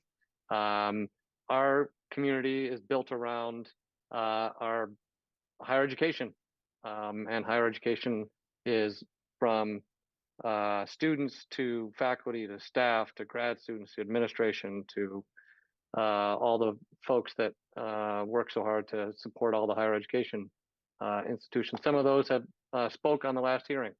And so we are looking to provide, and I think this is the future of all housing conversations in Amherst, because the future of housing, new housing production in Amherst is inherently multifamily. Inherently within multifamily, we're talking about 1-bedroom, 2-bedroom, and 3-bedroom units. So I think that the vast majority of all the housing that we build in this community from this day forward will be in a similar situation. And I think that property management, our property management company has done a wonderful job managing our properties. I think they're good neighbors. I think they support the community in a lot of ways, and I would expect that this project does the same. Okay, thank you. Bruce, you're back. Yes, I'm thinking about how to move this to a continuation, but there are a lot of questions, and they were, shall we say, second-order questions, might be rather technical, rather detailed, important, but many of them in the development application reports. Yep. And I'm thinking to ask whether Kyle has seen that development application report, or if not, could he be made to see it? And then if he could respond to those questions, then it would save us a lot of time here if he could respond to the bulk of them anyway. Are you thinking during the hearing, or respond in writing so that we can all see that before we meet again? I was thinking of the latter. Okay. Respond in writing, we look at it, and Well, then any questions arising. I assume, Kyle, you are in possession of the development application report. Yes, and we could do that. All right. Great. We just got rid of an hour of chat. Come on, Bruce. Jesse. Thanks, Doug. I guess I have a few just comments to share with my colleagues on the board and Kyle. I guess I'll start with, I do agree, Kyle, you gave a great introduction about Massachusetts and the housing need. But in that introduction, and basically in all your responses, you're clearly very intentionally not using one word, which is student. And that's fine. I understand that. I believe this will be majority student rentals. And I'm not necessarily opposed to that, but I think that's the reality. That's the reality of our town at the moment. And I think a lot of us are working hard to figure out how to make more family housing. And so, yes, your introduction fits perfectly aligned with what we want to happen. But I don't think that's realistic right now, and not for this proposal, and not at the rents that you're going to have to charge to make it work. And that's really why when I look at this project, I think it's a great place to have density and to lean towards a new potential town center. And that's why I'm asking about the increased commercial space. And my thoughts at this moment are, if we're going to consider allowing the fourth floor, we really need to get more of that commercial opportunity out of it. Because I agree with many of the comments that were made, both this time and the last hearing, that, you know, having Atkins there plus one or two other places, maybe a restaurant, who knows what they'll be, are not sufficient for people to live there and not need a car and not need to travel far distances to get what they need for daily life. So I would really encourage you to think about if there are ways to increase that goal of making more of a village center with more opportunities for commercial development. I also think I do think that, I know we've heard from a number of residents about traffic concerns. I also think that probably the traffic study maybe is inadequate, needs to be revisited, or there need to be some mitigation matters put in place. Maybe that's after the fact, once it gets built, I'm not sure. But I think as it stands, that's a little inadequate. Overall, I do like the design, I do like the concept, but those are my main concerns, and I'd love for my colleagues to have some more conversation about this as well. All right, thank you, Jesse. Hey, Bruce, before you go again, I want to just say something, Jesse, back to you. You know, we did hear from Kyle earlier that the residential basically has to subsidize the commercial at the moment. And you know, without knowing anything about the financial model required to build what he's showing, I could imagine that to put more commercial in would require more residential, and that, you know, rather than, you know, yeah, I understand. Would he need another floor to make another sure, building sure. 100% commercial? I understand. Again, so I can't remember who said it. I think it was one of the commenters. Maybe it comes down to how much profit you're trying to make. I mean, I don't know the financials either. But what I've seen in town is buildings get built, the commercial sits vacant for years. It's clearly not a priority. So if it is a higher percentage, it becomes a priority to fill it. Okay. That's part of my logic. I want someone to convince me why that logic's wrong, right? I don't know. I also think, like many of the other projects we've talked about, it's a one-way decision. If this gets built and it's only 30% commercial, that's never changing, never, ever, ever. And this is one of the few places in town where I could imagine a real commercial development happening. That would be somewhere with a dozen shops, a couple restaurants, whatever, right? There are not a lot of places like that in our town. So I think, I do think we need 5,000 more units. I totally agree. But I think we need to be careful about where we say, great, as much density as possible versus more intentional, mixed use town center type of development that we as the planning board envision is appropriate for the location. All right. Obviously, we've been involved in the 30% conversation for a long time. We were involved when it was first proposed and our 11 East Pleasant project was kind of the basis of that. That conversation was really about downtown, Jesse, and 30% being relevant there. The 12,000 square feet that we proposed as retail is effectively a Walgreens, right? So Walgreens are 12,000 square feet. Walgreens have quite a bit of parking around them, and they're one story. In addition to the retail and the cost of subsidizing new construction, there's a parking component that goes with the retail. And I think that all of us have a cell phone, all of us order things from that. Things have changed a great deal in the last 15 years as our downtowns are evidence that, as downtown Northampton looks at right now. There's a lot of empty storefronts. We're our own tenants at this point. I'm sorry, it looks like we're not working hard to fill those retail spaces, Jesse, but we are. And it is a very difficult place to, the retail environment is not a very forgiving place right now. And and that is on the other side of the ledger is a massive multi-generational housing crisis. So when we look at this last BBC parcels in South Amherst, we look at those needs and try to tailor a project that would meet both of those. So to your point about, in addition to 30%, Jesse, it's also, where does that space have frontage? How would that space be something that if you were the owner of that business, that you would make sure that your sign saw that and people would walk by and you'd have the footfall that you would need in order to pay your rent to these spaces. And with a site like this, where the wetlands are the middle of the site and all we've got is Lannon and Gould, you can't really put commercial facing Bay Road, right? That traffic's going fast, as we're all talking about.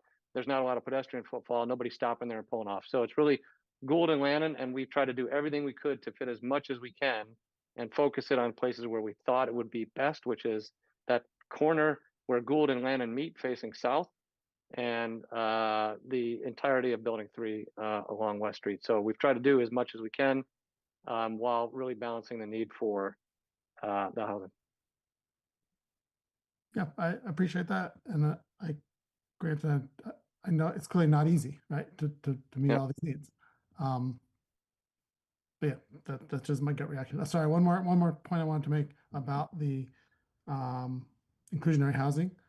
I think there's also an opportunity to think about putting those together and trying to build a community. But those, I can imagine, might be more family tenants than if it is going to be primarily student rentals. So I don't know if there's a scheme you can come up with to where those are placed so that they're potentially grouped with some amenities more geared toward families' occupation. Just another thought. Thanks. Kyle, you have a fair amount of flexibility on that, don't you, in terms of which units you make the below market rents? In the past, what we've done and been advised to do from the town is to disperse them as much as possible. Okay. Nate, do you see that advice changing or being flexible at all? It's the way the bylaw is written, in terms of having units be, proportional in bedroom size to the overall count and then dispersed through the development. I think, the building commissioner and staff can examine that. I know the housing subcommittee, the planning board's talked about that, and the consultants for the housing production plan have also noted it as part of their goals and strategy to revisit that. I think some of that language was put in originally when the inclusionary zoning bylaw was proposed, just to make sure we followed, fair housing and, and weren't discriminating. So there were cases where, you're essentially segregating the affordable units, creating their own entrance, which is, in violation of fair housing. And so, there's this language in there, and the question is, how flexible is that language? And, and so again, if in this development, it might make sense to have the units be grouped, just because, we've heard in other projects when it's dispersed, the neighbors, the affordable units sometimes might actually not feel as much of a community as some of the other units. And so I think it's something I noted and can talk to the building commissioner about. Okay. Yeah, I mean, on the one hand, you don't want to stigmatize those folks and have that be the wing where they all live. Yeah, I guess I was imagining like, oh, there's the playground out back there. So that's where these 3-bedroom units are that are more affordable for families to get into. So yes, I totally see the issues, but maybe there's some middle ground to find. Great. All right, Karen.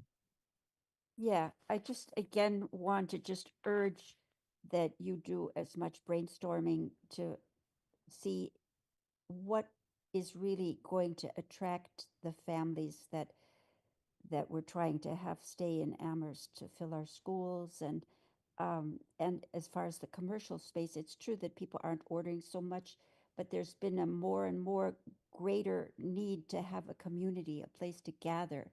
So if the commercial could be thought out to be the kind of thing where there's a gathering place and maybe little places that fulfill the needs, if you could rethink that, that would be really great. All right, thanks, Karen. Bruce, and then Fred. Kyle, one of the items in the development application report is a concern or a question related, is the facade of the building interesting enough, blah, blah, blah, and so forth. And I think it is. Actually, I disagree with the concerns that are expressed in that. I think you've done a very good job on that. But when I was looking at the renderings as you were running them through, I looked at the balconies, and all of the balconies have got their, what we might call the reveal walls, those side walls. They're all dark green or some nice color of green.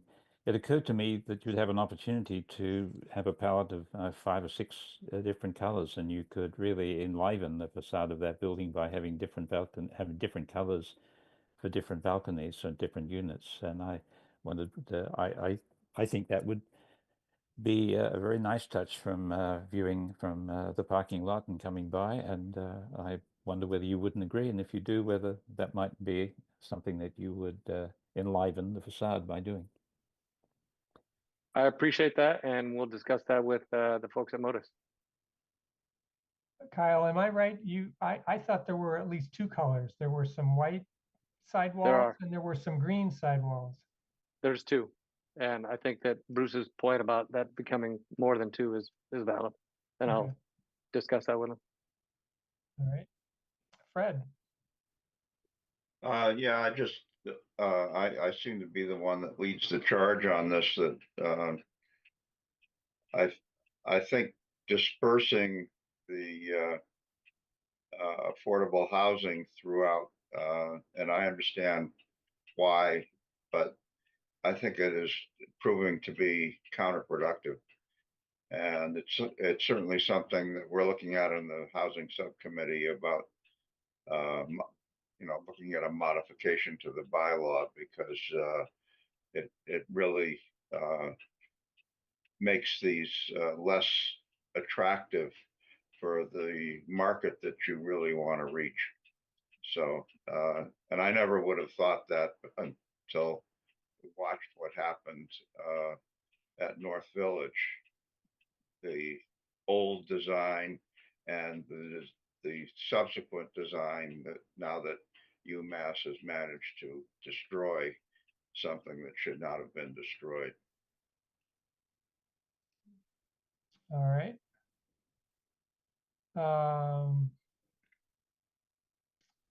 I don't see any more hands at the moment. Nate, we're going to be waiting for the Conservation Commission. And Kyle, we've heard a number of comments, let's say, about the traffic study, including some hopes that you could expand that or elaborate a little bit more. Is there anything else that we are waiting for, Nate? There isn't a lighting plan yet. No photometric. I think there's no sign plan, which doesn't necessarily have to be. In the development application report, we talk about the amenities. So there hasn't been discussion about what, if there's any outdoor seating, what it looks like, the Gabion walls, some of the more detailed aspects of it, just to understand kind of what it, what that looks like. I think the Conservation Commission will review the stormwater and everything. And so, they're meeting next week, and I think some of it would be just to see where that discussion goes. Kyle's, the site's proposing, essentially an engineered solution, which works. If there are changes to it, it could change the site plan, for instance, if there's bioretention areas or something else. And so, some of it's kind of, working with the Conservation Commissioner, continuing this until we know how they review it. By yeah, the way, I'm sorry, Nate. Pam, can you bring Karen back into the panel? Oh. Somehow she bounced out. And I think, so, in terms of the parking, the bylaw says too, unless an applicant, justifies or shows that the demand can be met with what's there, so the parking ratios work. And so, that's not a traffic study, it's something else. And so I think if we need more information to understand why one-to-one parking works, I think, whether that's a narrative or some other explanation, I think that, would be important for the board to grant the special permit for the height. There's 3 sections in the bylaw that will be used, and so I want to make sure the board understands how that height is being looked at, and is it appropriate and reasonable and not detrimental, and everything else that's in the development application report and in the bylaw. I think those are big ones. There's a lot of retention or retaining walls, and so I just would want to make sure that everyone understands kind of the site from the civil plan set. I think the architectural renderings are helpful, and I think the floor plans, I think the general site layout is, to me, understood. I just want to make sure that the board and everyone understands that, what Kyle showed when he went through the plans, all those kind of bold lines on the site were actually retaining walls at varying heights. And so, what looks like a flat plane in the rendering, the landscape plan is actually, terraces, and there's a lot of plantings. And so, just if we need to spend more time on that, I just would want to make sure that everyone, kind of understands what the site will look like, right? It's going to be stripped of topsoil, all the trees and vegetation will be removed, and then it will be developed and replanted, and, there'll be structures there and parking, but, the grades will change a bit. And, and then, what we're seeing is, different. So if we need a cross section, from the Wooner to Bay Road to show the, the buildings and the lawn area and the retaining walls and the sidewalk and road, if that's something the board needs to understand the project, you could let me know, or we could talk about it tonight. Yeah. All right. One question that I had for you, Nate, was how long has this site been zoned the way it is now? In other words, how many years has it been since a developer actually proposed to develop this site? Right. And so, there were studies going back to 2000. We had Dodson and Flinker do a village center study here. We had looked at a few other opportunities. And so the zoning designation, I think, happened in the 2000 teens. I think there was a previous zoning amendment, and then to get to where it is today, it's been 10 years, 11 years. Before that, it was another designation. And so, I think some of it is just nothing had happened with it. It was owned by essentially Hampshire College. The trustees of Hampshire have owned it for a bit.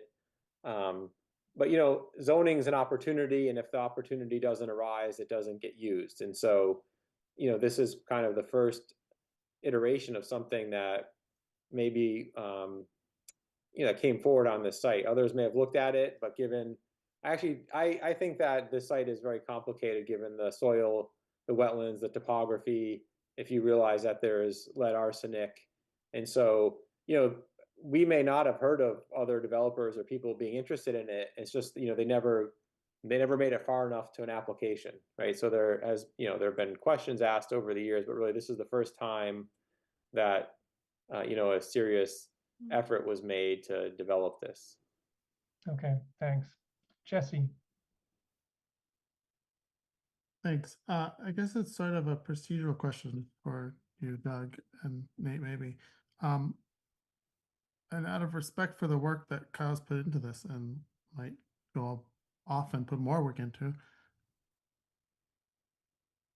some of the stumbling blocks on approval seem to be the special permit requests, mostly around height, maybe, at least from my perspective. And so I'm wondering, I know there's tons of details because it's a really big, complex project. Like Nate, you were just bringing up many of those details. But if we as a board have concerns or are not inclined to approve it as it is, wouldn't it be better for Kyle to know that now, to try and rework it, versus addressing all these other things and then coming back and having us say, no, we don't want to give you the fourth floor. So I'm just, wanting Yep. to maybe think Well, about I that mean, a we little bit. we had a short conversation like that back in March when this first came.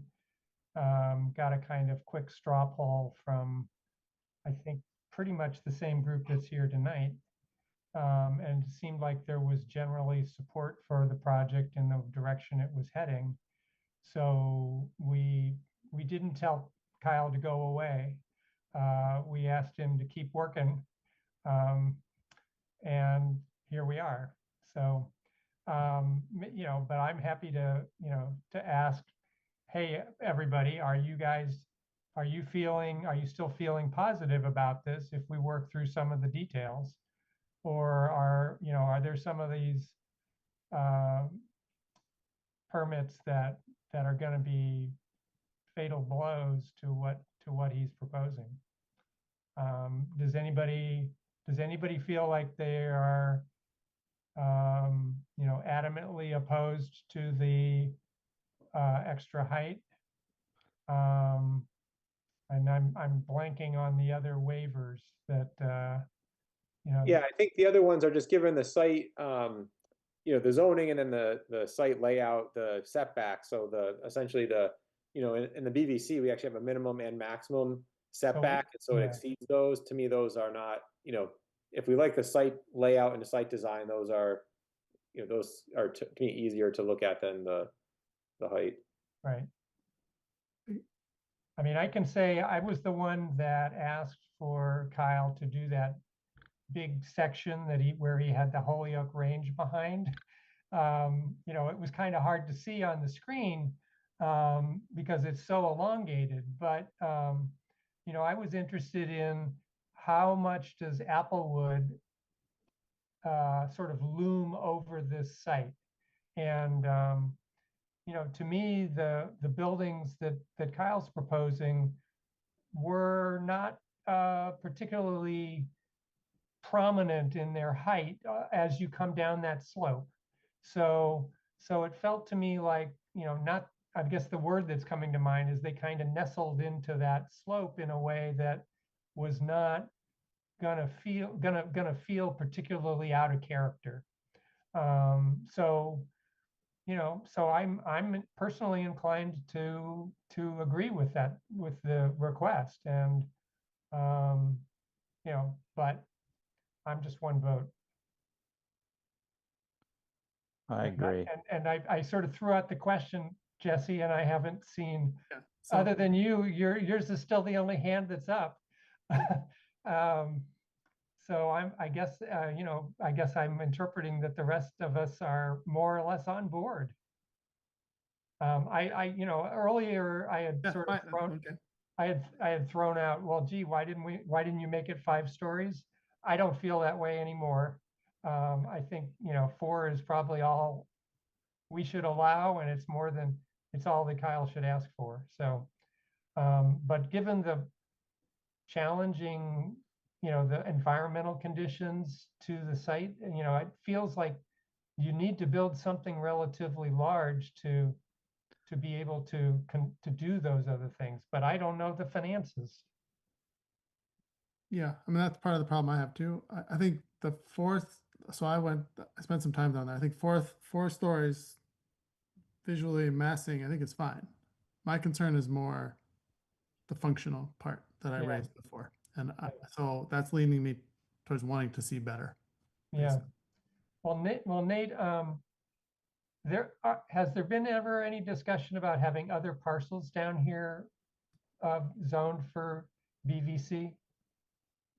Yeah, I think, some of it is, what's the ownership? What was the plans for Hampshire College? But you know, when this was designated a village center, right? So this has been a village center concept for a long time. The idea is that, it'd be more than just the Atkins, parcel, right? There's, all quadrants of the intersection, whether around the double roundabout. So, what is the potential for development of some of those? I mean, there is wetlands across the street. Now Kestrel owns the property. There's some great connections to, the range. And so, there's some ability to possibly develop more. But, nothing, I'd say there's been ideas and conversations and there's possibility, but they're really, it'd be up to us to propose some more parcels, Right. PVC. I mean, because one of the things that's a little bit challenging is that if this is the only parcel BVC, like Jesse said, is the onus on this particular development to create from scratch a village center? And I mean, that seems kind of unfair. And what's to keep us from, encouraging other parcels, around the roundabouts to do that? Karen. Kyle, this is just another question. What does a 2 or 3 bedroom rent for in the middle of town right now in one of your buildings?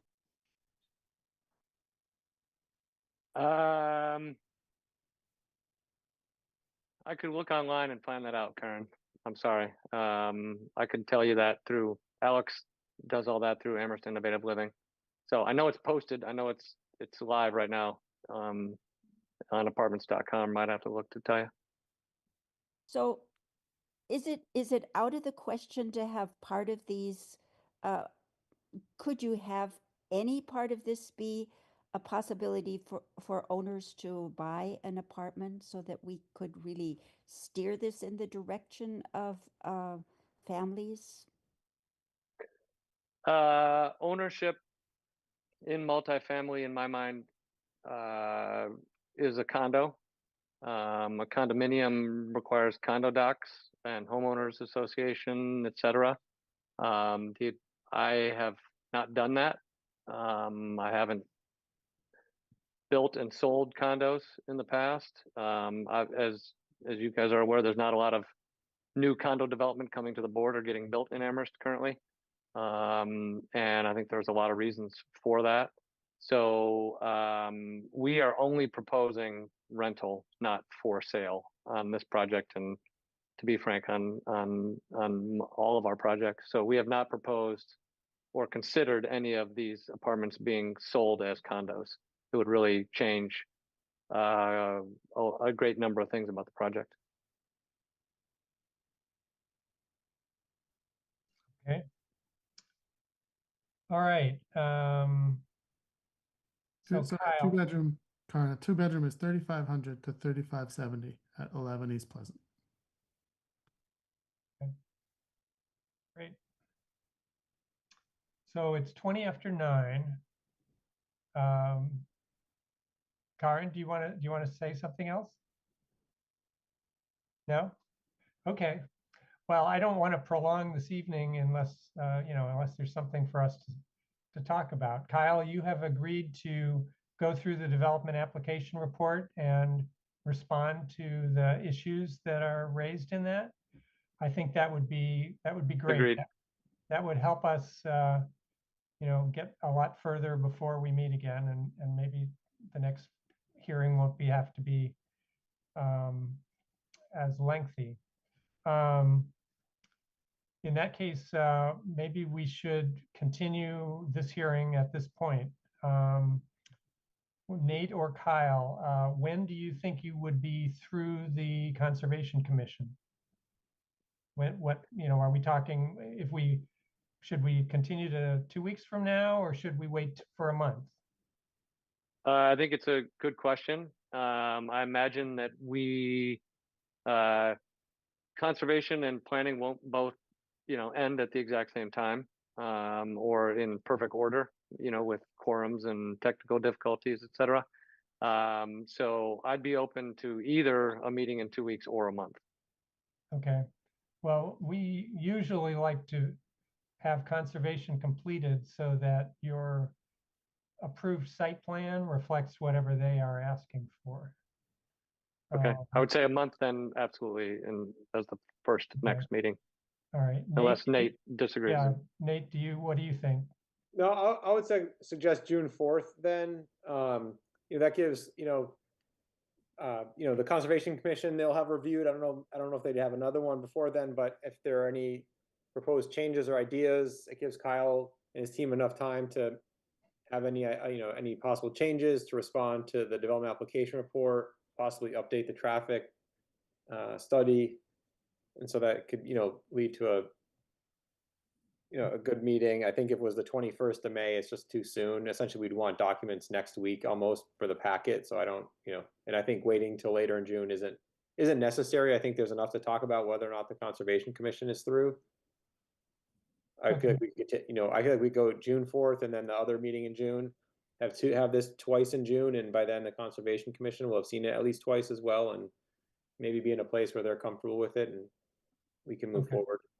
All right. Bruce and then Fred. Bruce, you're still muted. I muted myself because I was already open. Sorry about that. I just wanted to say that I won't be here for the 21st, so I want to really encourage the June 4th thing, because we're only 6 at the moment, and it would be good not to lose members. Yes. So I'm happy about June. All right. Fred. Yeah, I think June is the minimum.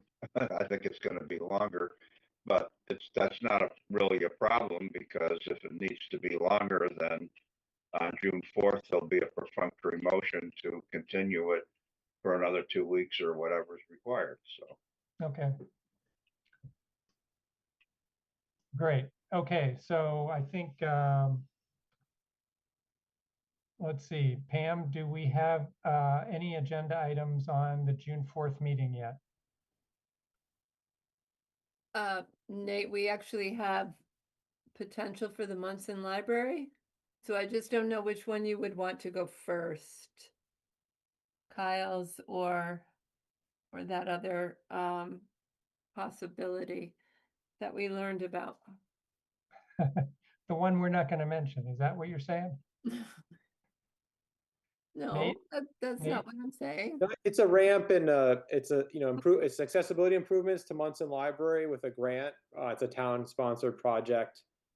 Usually, I'd say we'd want the town to go after an applicant, but given the length of discussion for this project, I'd almost want the Munson project to be first, to be honest, and Okay. Kyle's to be second. But that could be that, Munson's at 6:35 and Kyle's is scheduled for 6:45. Yeah. Yeah. Okay. All right. So, Bruce, you want to make the motion? So moved, I was going to say. Move to continue the hearing to 6:45 on the meeting of June 4th. 4th. 4th. All right. Thank you. I'll second it. Don't see another hand. Any more conversation this evening about this project? No, no hands. All right, motion to continue. Why don't we start with Karen this time? I agree. All right, thank you. Johanna? Did we lose Johanna? All right, I'll skip her for the moment. Jesse? Aye. Fred? Aye. Bruce? Aye. I'm an aye as well. Nate? That's 5 in favor. 1 stepped away from the camera. So the motion passes. Johanna, we wanted your vote to continue to June 4th. Aye. Thank you. Sorry, solo parenting and freaking out kids because of the All Celtics. right. Well, thanks for stopping back in. Okay. Thank you for your time. Kyle, we'll see you in a month. Thank you. Yep. All right. Moving along. Let's see.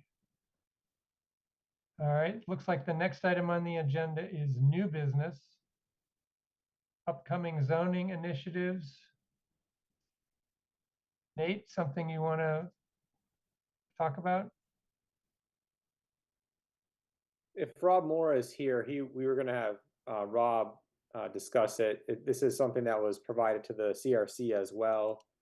It's just to keep the board kind of up to date with some kind of more short-term ideas for zoning amendments. And then we can always have a discussion about that and others. All right, Rob, welcome. Thanks. Hi, everybody. Rob Mora. And yeah, I'd just like to give a little update on the work the planning department staff will be focusing on for the rest of the year. And if Pam, if you don't mind, I've got a small set of slides that I'll briefly run through. And this particular set of slides is developed to aid in a discussion with the Community Resources Committee that'll be happening tomorrow. So you'll very quickly see that there are items here that the planning board is very much familiar with, and I won't spend time on those items. Pam, if you can go to the next slide. So here's a list of items, zoning amendments that the staff are committed to working on this year, in hopes of bringing to the council, and I'll talk about each of those, and I'll focus on the items the planning board may not be familiar with in more detail. Next slide, please. And I see that ADUs is on your agenda for later on, so I'll leave that alone. And I know you've all been working on that quite a bit for the last couple of months, and I know you'll be discussing that later, so we'll move on to the next slide, which is also something that I heard Nate give a little bit of an update on earlier.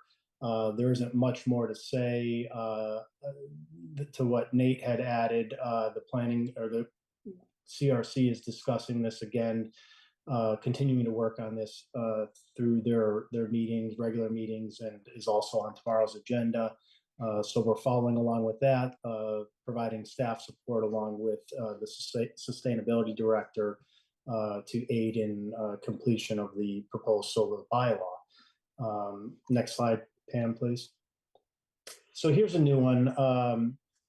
And we're just calling this a BN extension on Main Street. And this is just a map change. It affects just 3 properties that I'll show you in a moment, changing from residence to business neighborhood district, and supporting some goals for the local businesses in that area are definitely a key factor in this proposal. If we can move to the next slide, Pam. And here's just an image of the mapping for that area. All the way over to the right, kind of falling off of the image, is the BBC district along Dickinson Street. And then we've got this kind of odd piece of BN that is just a spot piece there, 319 to 321. And what we're going to talk about are the 3 properties to the left, shown in the next slide, Pam. So we've outlined the 3 properties that will be subject to this change. 229 is a existing 2-family dwelling. 257 is the Amherst Inn, and I'll talk a little bit more about that in a moment. And 285 is an existing 6-family multifamily property. Next slide, Pam. So 229 is an existing owner-occupied duplex. We have no specific thoughts about that particular property, but do see that there's a potential for maybe a little bit more expansion of the property. It can accommodate a little bit more building footprint, possibly a little more off-street parking with a development someday in the future. 257, the Amherst Inn, and this is really kind of the driving force behind this proposal at this time. It exists there as an accessory use bed and breakfast to an owner-occupied property. I was surprised to actually learn that, getting into the permit history. It's limited to only having 4 guests on the property at any time, along with the owner that must occupy the building as well. So there's an opportunity here to support this business in a way that it really needs to be sustainable for the future. And the building, I had an opportunity to tour the building recently, and it has 8 very nice guest rooms. There's a space that has not been restored that has the potential to be a 9th guest room, but the current zoning permit as an accessory use bed and breakfast would not allow any of that to happen. And just limiting to 4 guests is very restricting for a building of that size to function and operate the way it needs to, hopefully long into the future. So unfortunately, there isn't any other opportunity in the RG district to accommodate this type of use. So changing it to the BN would give the opportunity to convert the owner occupied accessory use to a principal use in. The owners of the inn have absolutely no plans to expand or alter anything, simply use the property as it exists and take advantage of all the guest rooms and having those available for short-term rental. 285 is a existing 6-unit apartment building. This is a property regulated by special permit. It was recently damaged in a fire a few years ago, rebuilt, fully renovated, improved with all new systems. It's a very large footprint, very large lot coverage. There's really absolutely no really opportunity to do anything more with this property. So I don't see any concern about or any effect of this bylaw change on this property, except that it would be incorporated in the BN district. If we can move along, Pam, to another potential zoning amendment having to do with sororities and fraternities. I'm sure you're aware our current bylaw has a use classification that includes fraternity, sororities, social dormitories, or similar uses. What we're thinking about doing is presenting a bylaw change that will separate and create 2 categories of fraternities and sororities. One that would be recognizing those affiliated with the university and those that are not. From what I am learning is that there's not only locally but across the country, there's instances where fraternities are, in particular fraternities are disaffiliating with their university or college and continuing to exist and operate as a fraternity, but perhaps not subject to the guidance that's provided by the university or college.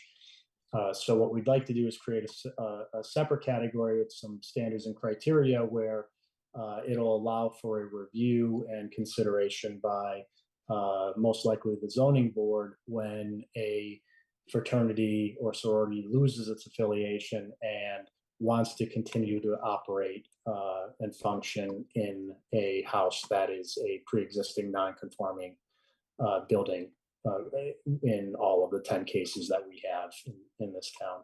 Rob, Sure. Jesse has a question about that. Sure. Yeah, thanks. So what's the motivation of that? Is that what you just said? So that if a fraternity or sorority loses their affiliation from UMass, that they could still exist because we'll let them? Is that what you're saying? No, so there are actually 2 fraternities that have lost their affiliation from UMass, and I guess it was probably a surprise to some to learn that the fraternity doesn't necessarily have to stop operating if it loses its affiliation. Our zoning bylaw is structured in a way that every use must be provided for in some way.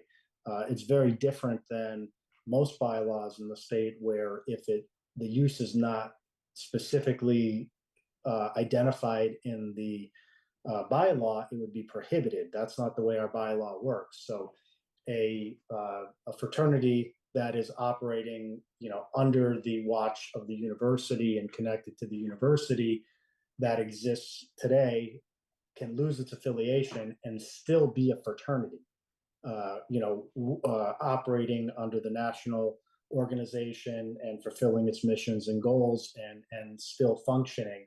And if they do so, our zoning bylaw has nothing to say about it. It remains, and that's the determination that's been made in those couple of cases. But there's a desire to perhaps have the opportunity to review the use in those situations through the special permit process, and have again the opportunity to add conditions or understand a little bit more about the use, and build in some permit protection to the neighborhood for those uses to continue, or in some cases maybe even not allow it. Would be certainly an outcome that could happen. So we don't have that ability to even have that consideration now. A change would provide that process for any future fraternity or sorority of that would lose its affiliation. Now there are, like I said, 10 properties that we're talking about here in RG districts that would be potentially affected by this if there were to be a change in the future. And 2 of those have already lost their affiliation with the university, may be electing to not become affiliated again. And if that's the case, they would be protected, as a non-conforming use as well, and not subject to any change that this bylaw would. Sure. And make. if I can follow up, so I'm sure there's many reasons why fraternities or sororities would lose their affiliation with the university, but the cases I know of are for misconduct or some, dangerous or something outside of the norms of university behavior most of the time. And so in those cases, is that going to be part of the discussion that you imagine? So currently there's 2 that aren't affiliated, you're saying. They would then have to come to ZBA, I guess, to get this special permit, right? Or somebody. And is that going to be part of the conversation is really what I'm asking. Yeah, I think it would be if there was, and not the 2 particular, existing situations, but say, if there was to be if this bylaw is in place and there was another fraternity that was having that kind of trouble or effect on the neighborhood, and they lost their affiliation, they would have to go to the zoning board. And I think that would absolutely be part of the discussion. Now, keep in mind that there's I think there's 2 of the 10 properties that are regulated by special permit and has a set of conditions. The others are pre-existing non-conforming with absolutely no set of conditions or oversight by a permit for the property. So that would give an opportunity to, yes, have the discussion, understand what those concerns, those situations are, and look for ways to possibly mitigate it or develop management plans and improve the property and look for better performance. And I think there'd be, multiple parties involved and interested in that discussion. Parties is the key word. Thank you. Yes. All right. Rob, I see Fred's got a question. Okay. Yeah, I'm all for regulating something like that. I'm just wondering if you make the change in the bylaw now, whether they simply continue as a non-conforming. I don't know if you actually accomplish what you're attempting to accomplish. Am I missing something? No, you're absolutely right. I've been pretty clear about this, that, this is not targeted to the 2 currently unaffiliated organizations. If those would continue to exist as non-conforming uses and not be subject to this. Any future organization that became unaffiliated would be subject to review, or perhaps if the 2 that are currently unaffiliated now regained affiliation and something happened differently down the road. And we also have the situation where different organizations come in and out of the houses. So things could change in the future. But you're right, it would not have any effect on the existing condition until something changed. All right, proceed. Okay, if we can move on, Tam, we can skip the next slide. We talked about that and go right into the next item, which is temporary uses. This you might remember, some of you, if you're around in discussions from 4 or 5 years ago. We were interested in establishing a temporary use provision in the bylaw. It doesn't exist currently. We did have an opportunity to touch on this a little bit and utilize it during COVID when we did some short-term measures to deal with some of the changes that were needed to get through that time. We saw some good success and ways we could accommodate temporary uses. So we wanted to pick this back up again. We actually were recipients of a grant a few years ago where the PVCP had helped us develop a draft regulation. So we have quite a bit of work done on this and ready to pick it back up, start working on it again, and hopefully present something soon. Like I said, we don't have any criteria in the bylaw for temporary uses. We kind of work our way through situations where there are either seasonal events or special events, and what we often get asked, how to use agricultural land differently. And it could be anything from a maze like we see in other communities to caterers partnering with the agricultural entity to have an event, a dinner, or some other type of activity on the site. Of course, food trucks are very popular right now. We get a lot of requests for that. So we're just looking to move that forward and talk more about that. The next item, Pam. This one we can go right by, but you're working on this. In fact, you've voted to recommend, and I understand that'll be going to council very soon for consideration. That's the increase in lot area for additional dwelling units in the RG district, otherwise known as footnote M. And then we have this list of things that we hope to move on to. And some of this is dependent on funding. We do have a capital request in to aid with some study of the East Village for potential overlay.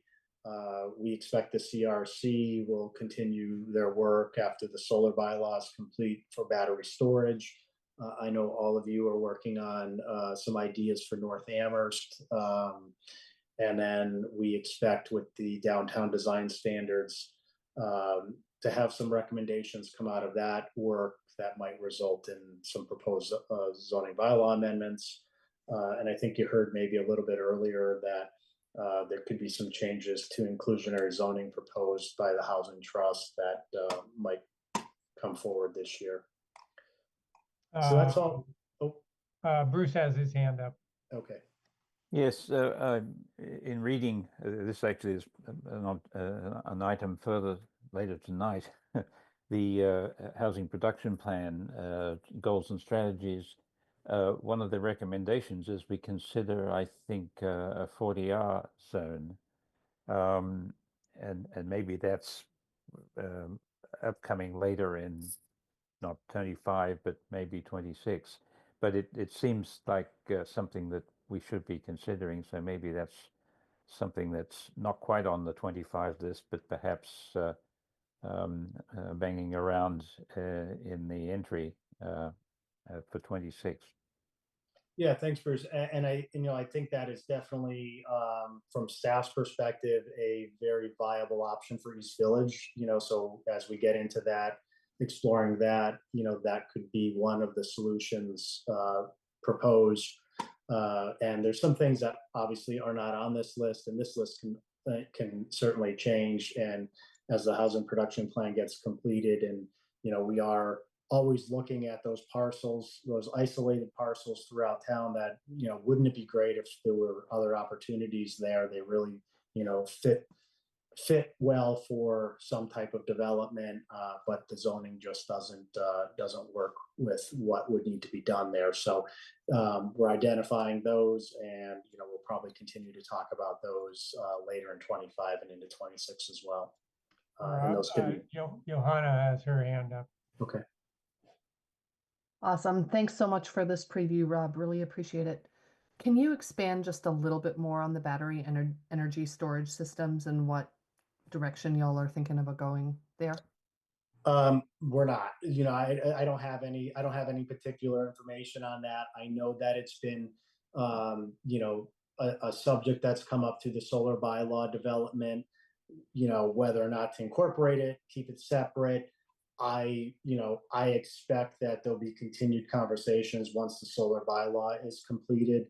But we don't, I don't have any more information other than that. That is, something that rests with the CRC right now. It was referred to the CRC by the council, and I'd expect they will, discuss that and decide what to do with it after they finish their work with the solar bylaw.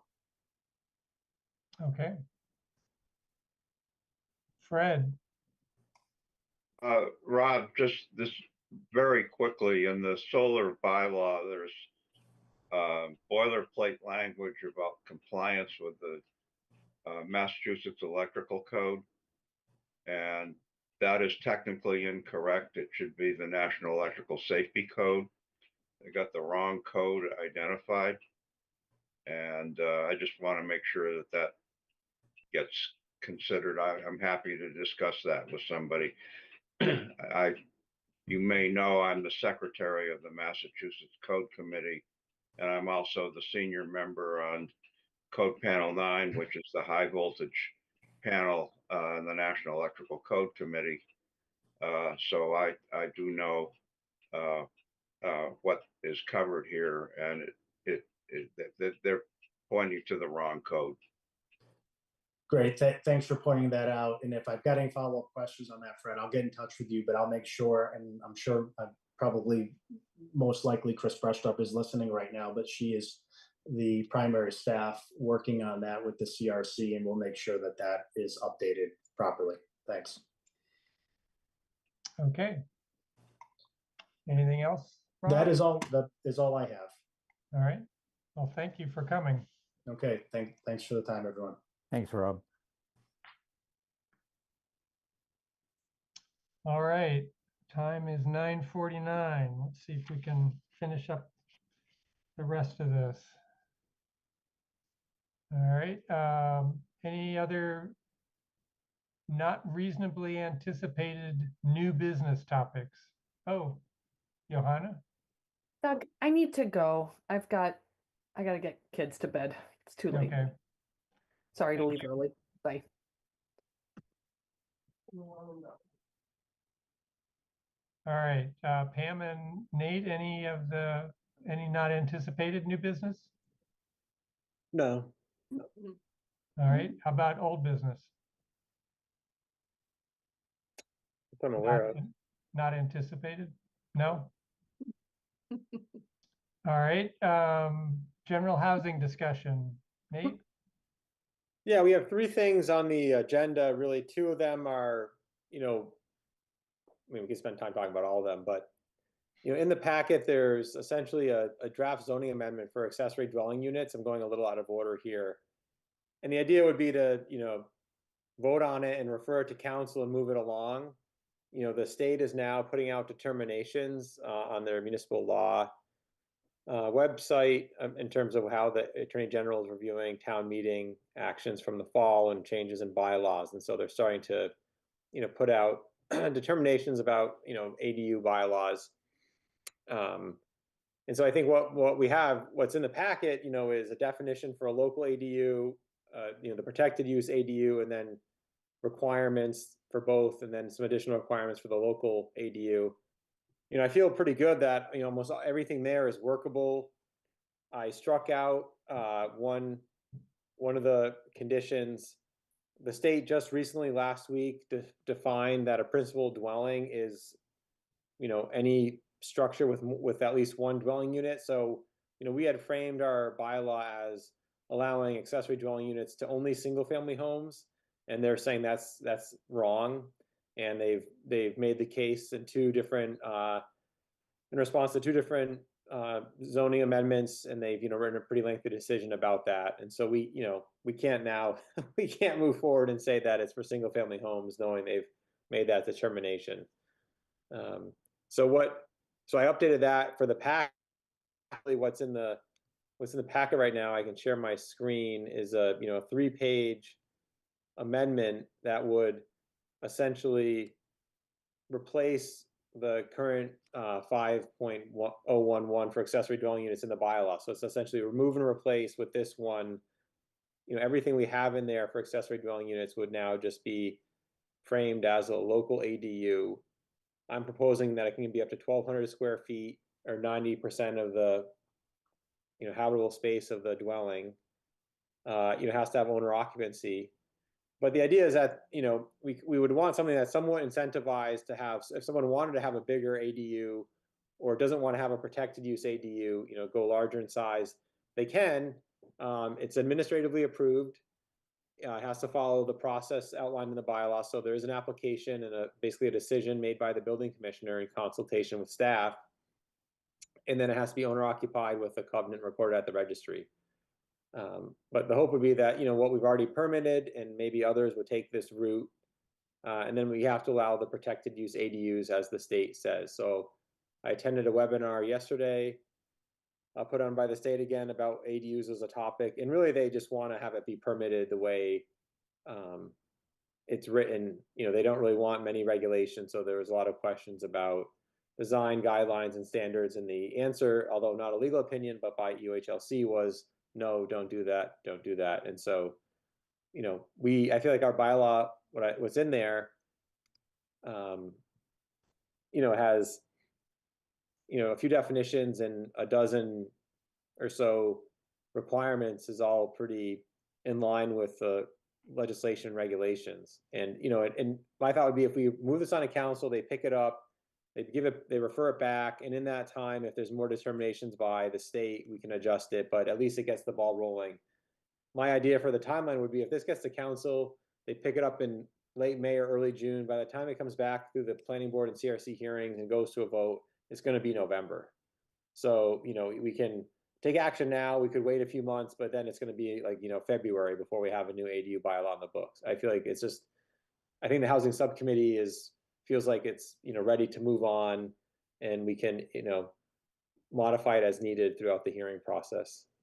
Nate, I thought the last we talked about this, I thought we all agreed we wanted to send the draft to the Attorney General with the student house information, stipulation, and see what they said.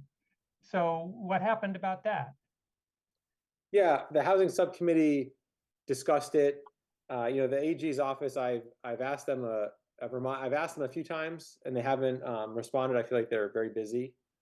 And my understanding of some of these determinations that have been posted online, the student home definition is really a non-starter.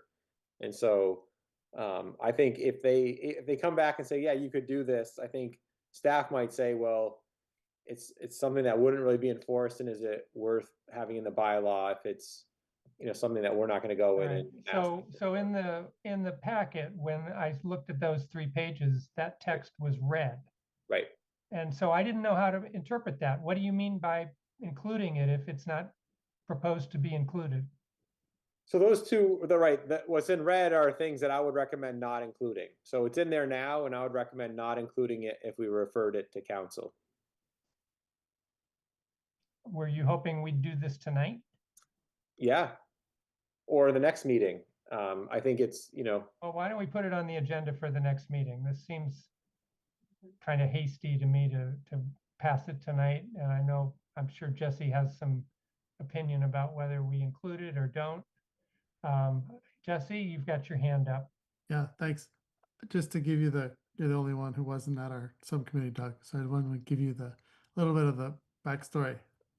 So yes, Nate sent the question to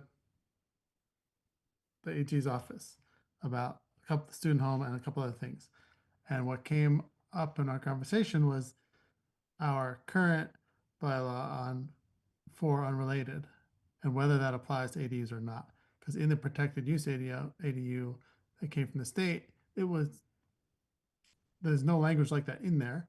And we thought we were justified as a town to include that even on the protected use ADU. And so that felt important to try and get in our bylaw as soon as we could. And so we agreed to just drop the rest of it for now, maybe to revisit the student home definition later, and to try and put that in and get it to council. As Nate said, it has a lengthy timeline anyway. So that's why So it's a very simple. Of the 6 of us here, I'm the only one who wasn't at the subcommittee meeting. Well, yeah, the 4 of us are the subcommittee. Oh, yeah, that's right. We lost you on. Okay. So anyway, I just want to let you All know right. that was part of the conversation. And so Nate, correct me if I'm wrong, what's in the current draft is basically what the state put out plus the 4, no more than 4 unrelated. Right, That's yeah, the I mean, only essentially, thing it's, that's different. yeah, it's we had a memo that the planning board looked at a previous meeting, and I essentially took the standards and conditions we've been talking about and formatted it as if it were a zoning amendment. So, I put it in a format that would actually look like a zoning amendment. And this has been sent to the state, 3 times. I'm not sure when they will respond. And, what I'm reading based on the determinations put out there, they're, if communities are taking a, kind of their interpretation of the regulation, because, for instance, we said the principal dwelling was defined as having at least 1 dwelling unit. So a number of communities said, well, it doesn't have to have more than 1, it only needs to have 1. And the AG's office is saying, well, elsewhere in the regulations and the legislation, here's why it's really referring to more than 1. And so, they're when they're going through their determinations, they're using the whole set of regulations to support their interpretation. And so if we said, they're saying any occupancy restriction is not allowed on either the principal dwelling or the accessory dwelling. And so that's not the way the regulations to me read, but that's how they're writing their determinations. And so, if we want to start saying we'll have a student home definition, but it doesn't have to apply to the ADU, it can apply to the principal dwelling. I think they're going to come back and say, no, the way we're reading the bylaws, the legislation is this. And it's just, that's why it's in red. But just right. So that comes out, just to clarify. That's not going to be included in this. All right. Well, the red text didn't, I didn't know what the red text was. Yeah. So take that out. Take out the line Nate struck out about single family. And then Nate, am I correct that really the only thing that differs from what the state put out is the one line about no more than 4 unrelated? Right. I think everything else we have in there to me would be reasonable and follows the state legislation and regulations. I see there's still some language about located behind the front building. Yeah, it says to the extent feasible. And so to me, that's enough of a qualifier. All right.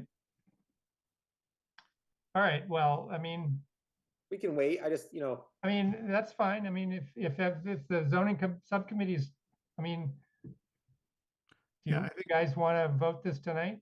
I would, but I think we were hoping it wouldn't be 10 o'clock and we could have a little discussion about it. I understand you feel rushed, right?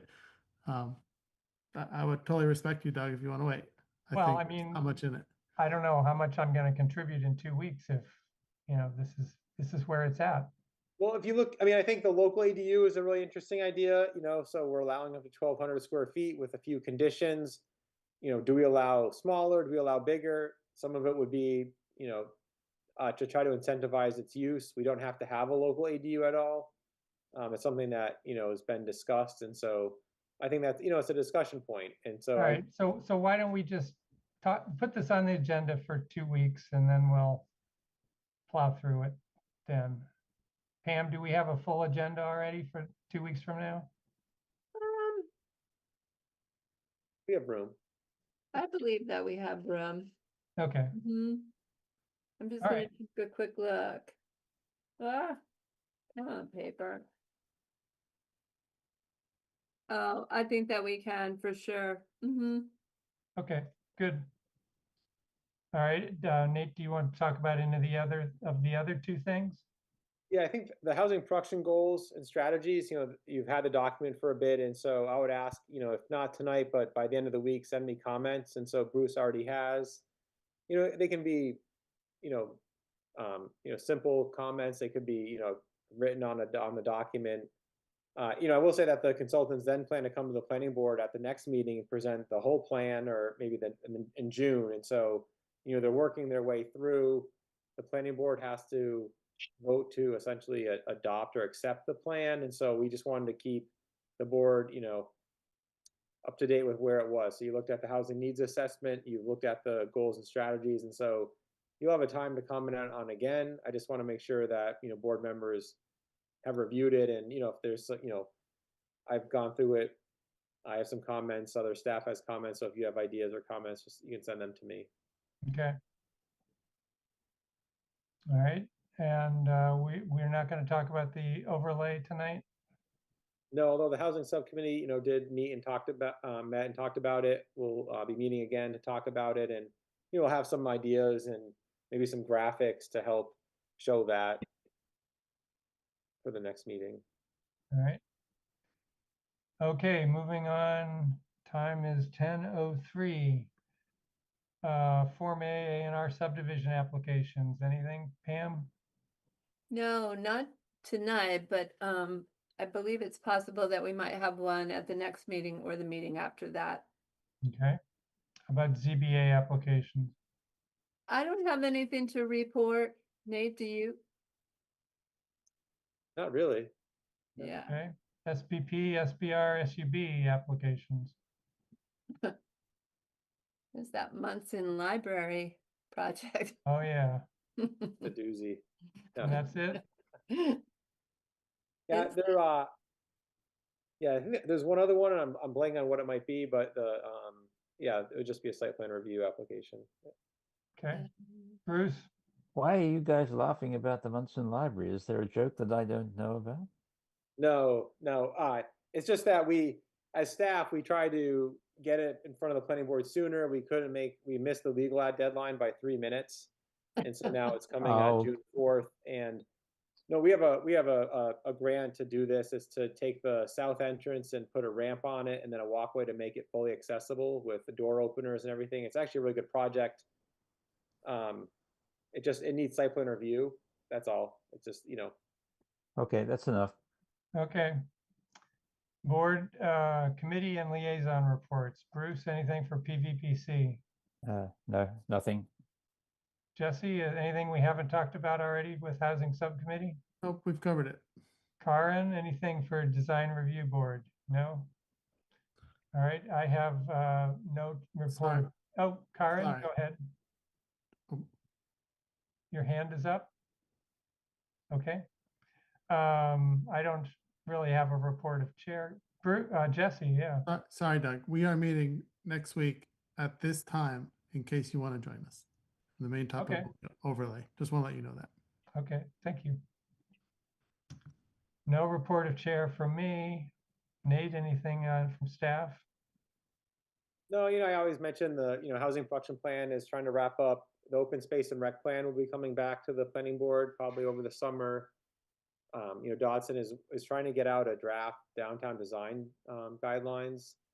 And as Rob mentioned, I think they would lead to some zoning changes. And so, Dodson isn't necessarily recommending zoning changes, but from what they might present, we'll have to consider, do we change setbacks in the downtown? I think what they're showing cannot, what they previewed with staff is, their ideas for where the BL zone is can't happen at all with the zoning right now. And so is there an overlay, or do we completely change BL? And so I think it's, I think they're big discussions. I like what they presented in some of their ideas, even for along Prey Street. And again, to me, the zoning doesn't really get you there. And so it's, not necessarily having a prescriptive bylaw zoning changes, but saying having more flexibility in terms of setbacks or height, or design, and then using the design guidelines themselves. And so, for instance, in the BL area, if we want to have 4 floors, maybe it's only under a roof, or essentially it's 3.5 floors.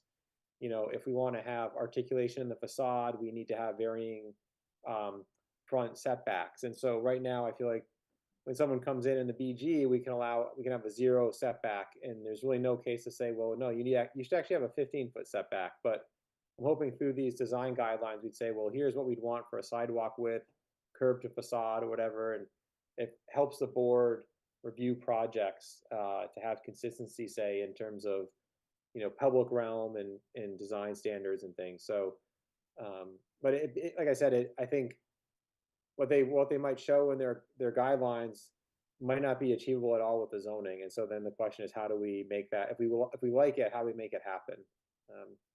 Okay.